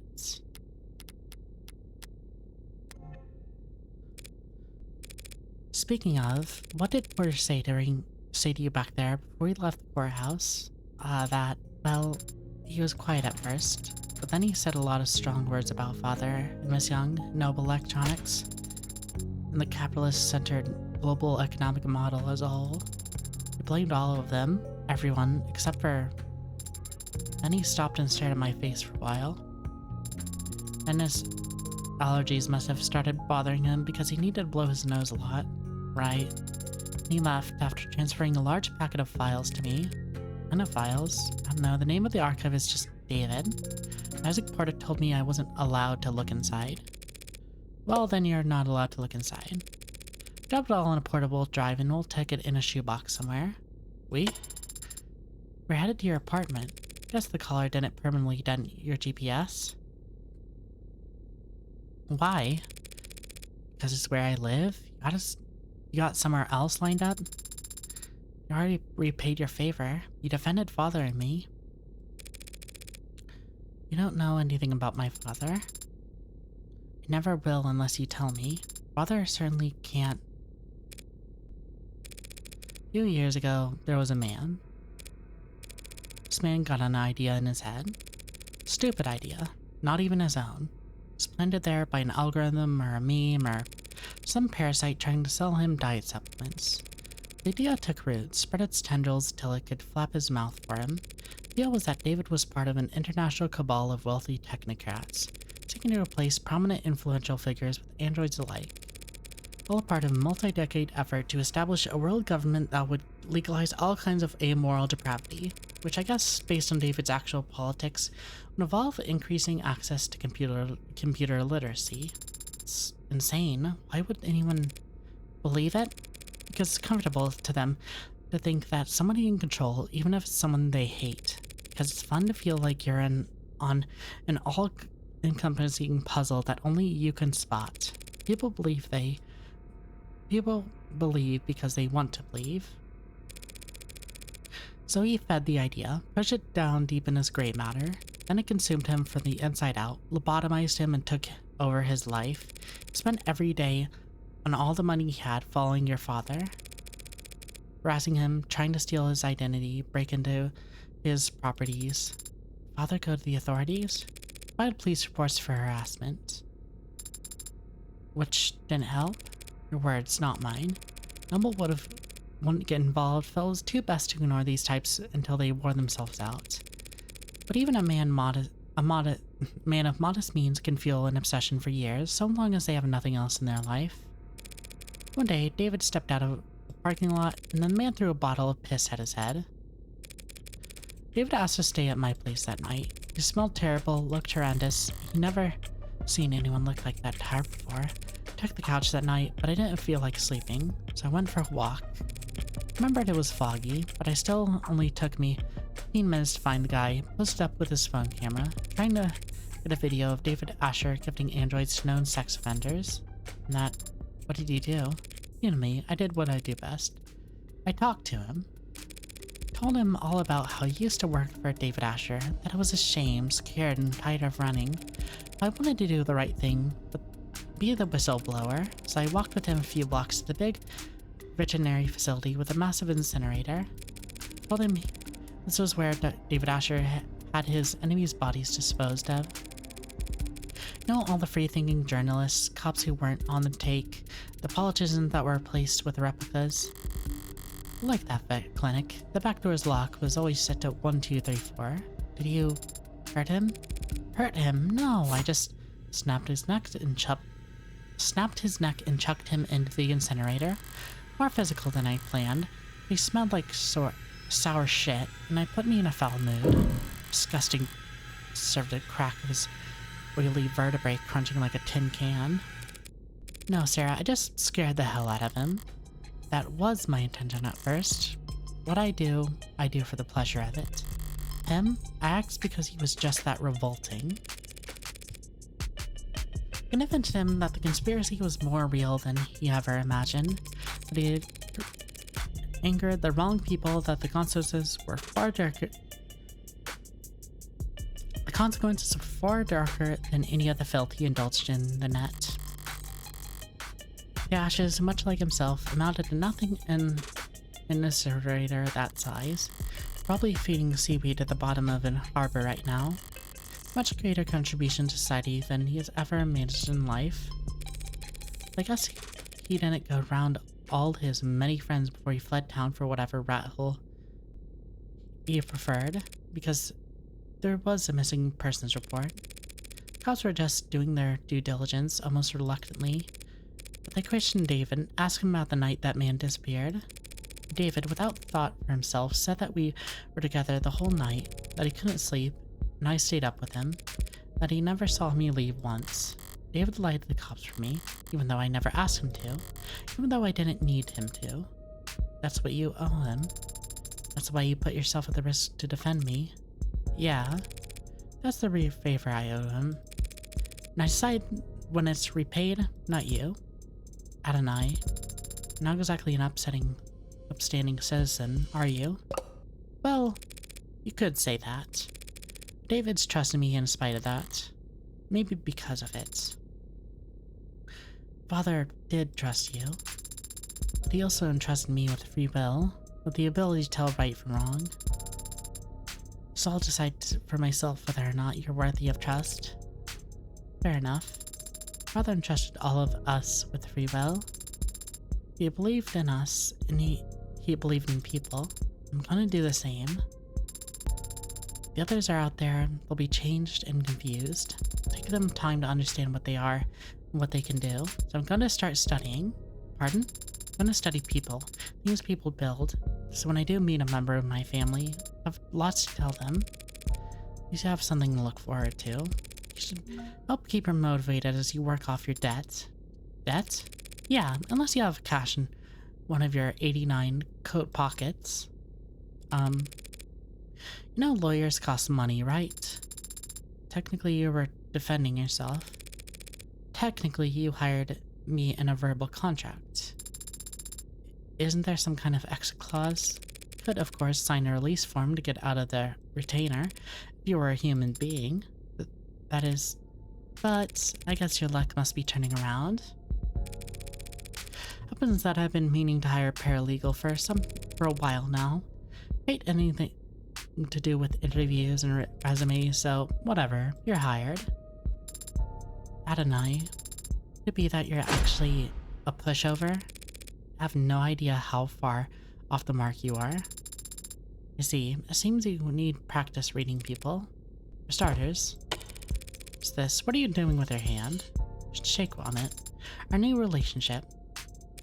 Pff, yeah, sure. Now we're practically partners in crime. Should it be you and I? Production by Evil Little Bug. Programmed by Project MCF. 3D modeling by AA Renders. Environments by Project MCF. AA Renders. With additional original tracks by Zachary Cabral. Written, directed Development by Brian Mulholland. Volunteer playtesting by Kristen, UJ, Maxi, Sadie, S. Thumbmutt, Virtuous Experiment, Thomas Polamander, Zenons. Special thanks to Adrenine, Ultramix, Xumbrant, Kill GLVT, Mondo, Monks. Special thanks to DevTalk, Philly Game Mechanics, our friends and family, you the players. Full attributions available at Of the Devil Card & Co. Made with Unity, Nanny Novel, Dotween, Pro Builder, Shapes. So, a game by Encircle, Of the Devil Episode 1, Idle Mind, Finn. That's cute.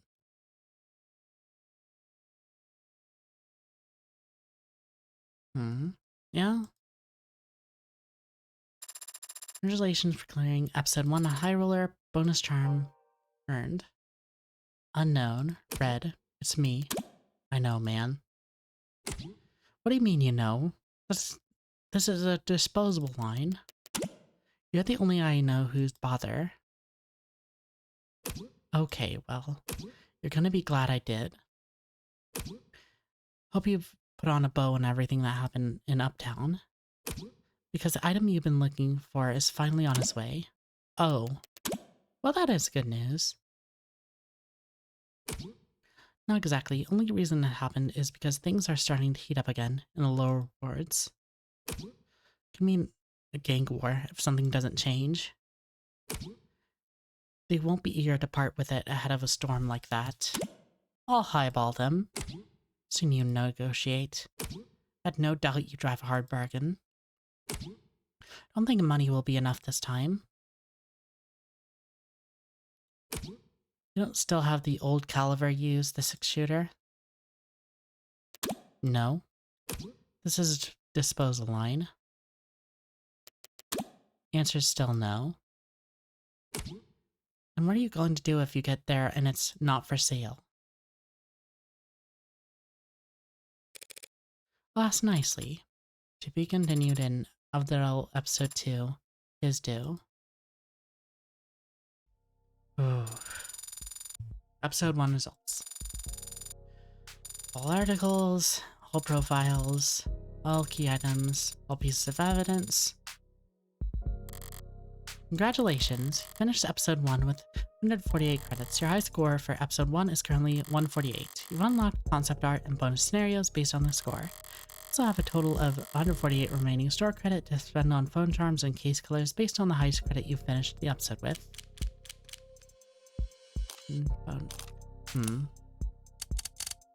Let's see, I think I don't really know. Well, yeah, I guess it probably shows up. It's probably a part of, I don't know. Oh yeah, that's probably episode 1.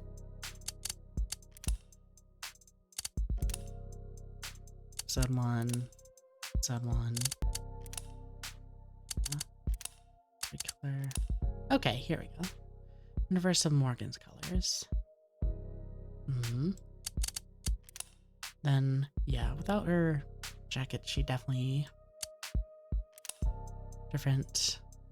Yeah, I guess that would be something you might not get on the first try.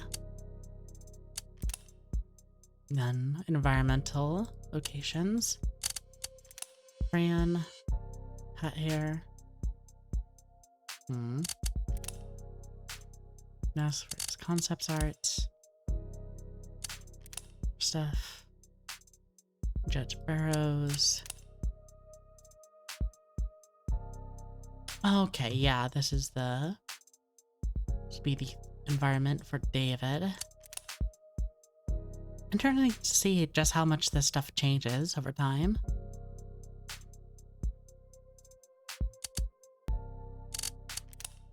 Order. Air 1 gold. Thomas David. Wait, similar pair 1 plus gold. MD tones is David.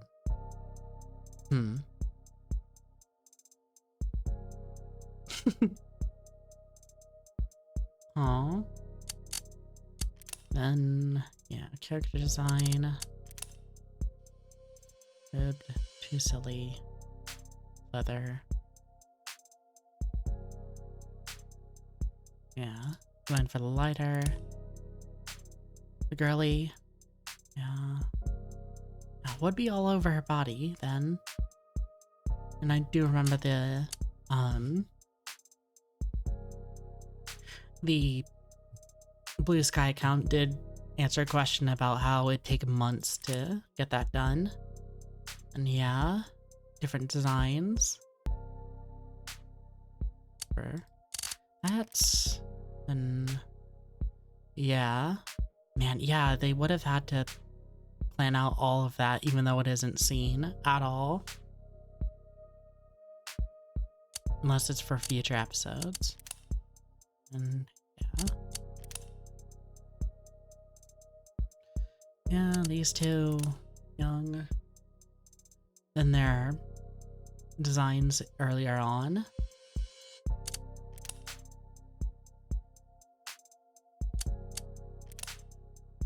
Yeah. Experiments. Definitely go back and get like a perfect score, since I know I definitely fucked up a lot. Some of those moments did pretty well, just some not good moments, you know?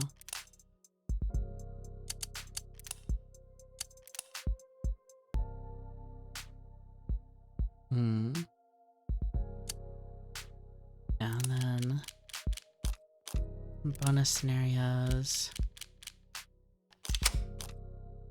Yeah. Morgan Midnight. What's this? Okay, this is... Yeah. Bonus scenes.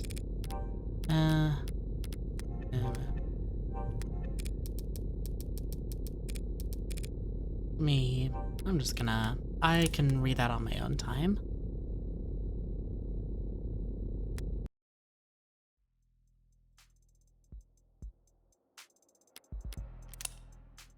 Bonuses, wishlist episode 2. Definitely gonna do that for sure. What's this? Yes, interviews. Yeah. And what else was there? Adjunct interview. Covered profiles, David. Yeah, I'll check that on my own time for sure. Since I am nearing, since there's a lot there that I need to go through. Wait a minute. Bonus socials. Okay, now I can buy this. Should be able to buy, huh? I don't think I could buy everything. Huh? That.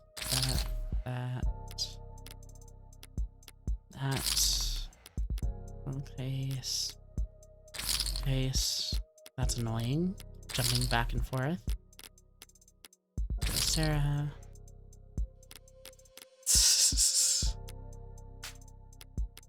Deep in thoughts. Clearing episode 1. Oh. Interesting.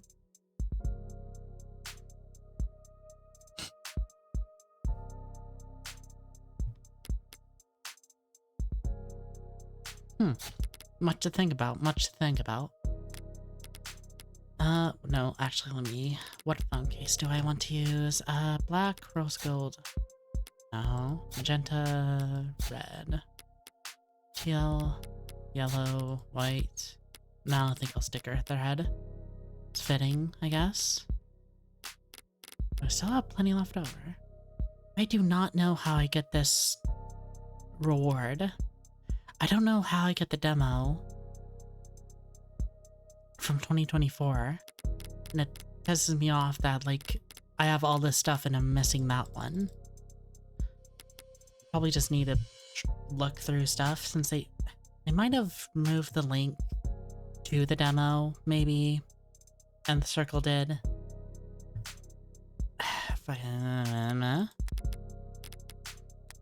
Okay, yeah. I will save there. But yeah. Yeah. That is it for episode 1. Just genuinely amazing game and story. What was I gonna bring up? I was gonna say, something like, I remember thinking about what I would write for the video covering this, and thinking about a lot of the connections with, like, fucking, there's stuff you could connect with animal symbolism and the King in Yellow,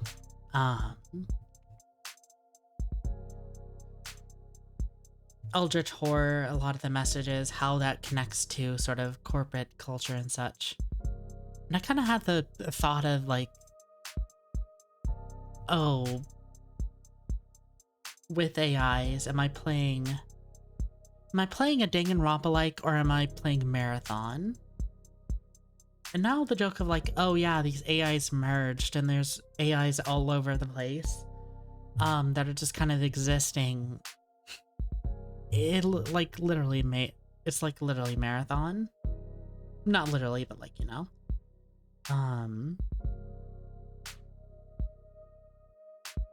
Yeah.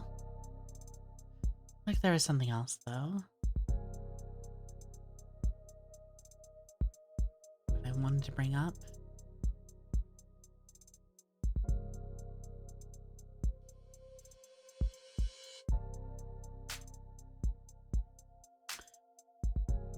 No, I can't remember it. I'm sure I'll remember it once the stream is over, but whatever. I'm sure I'll be fine.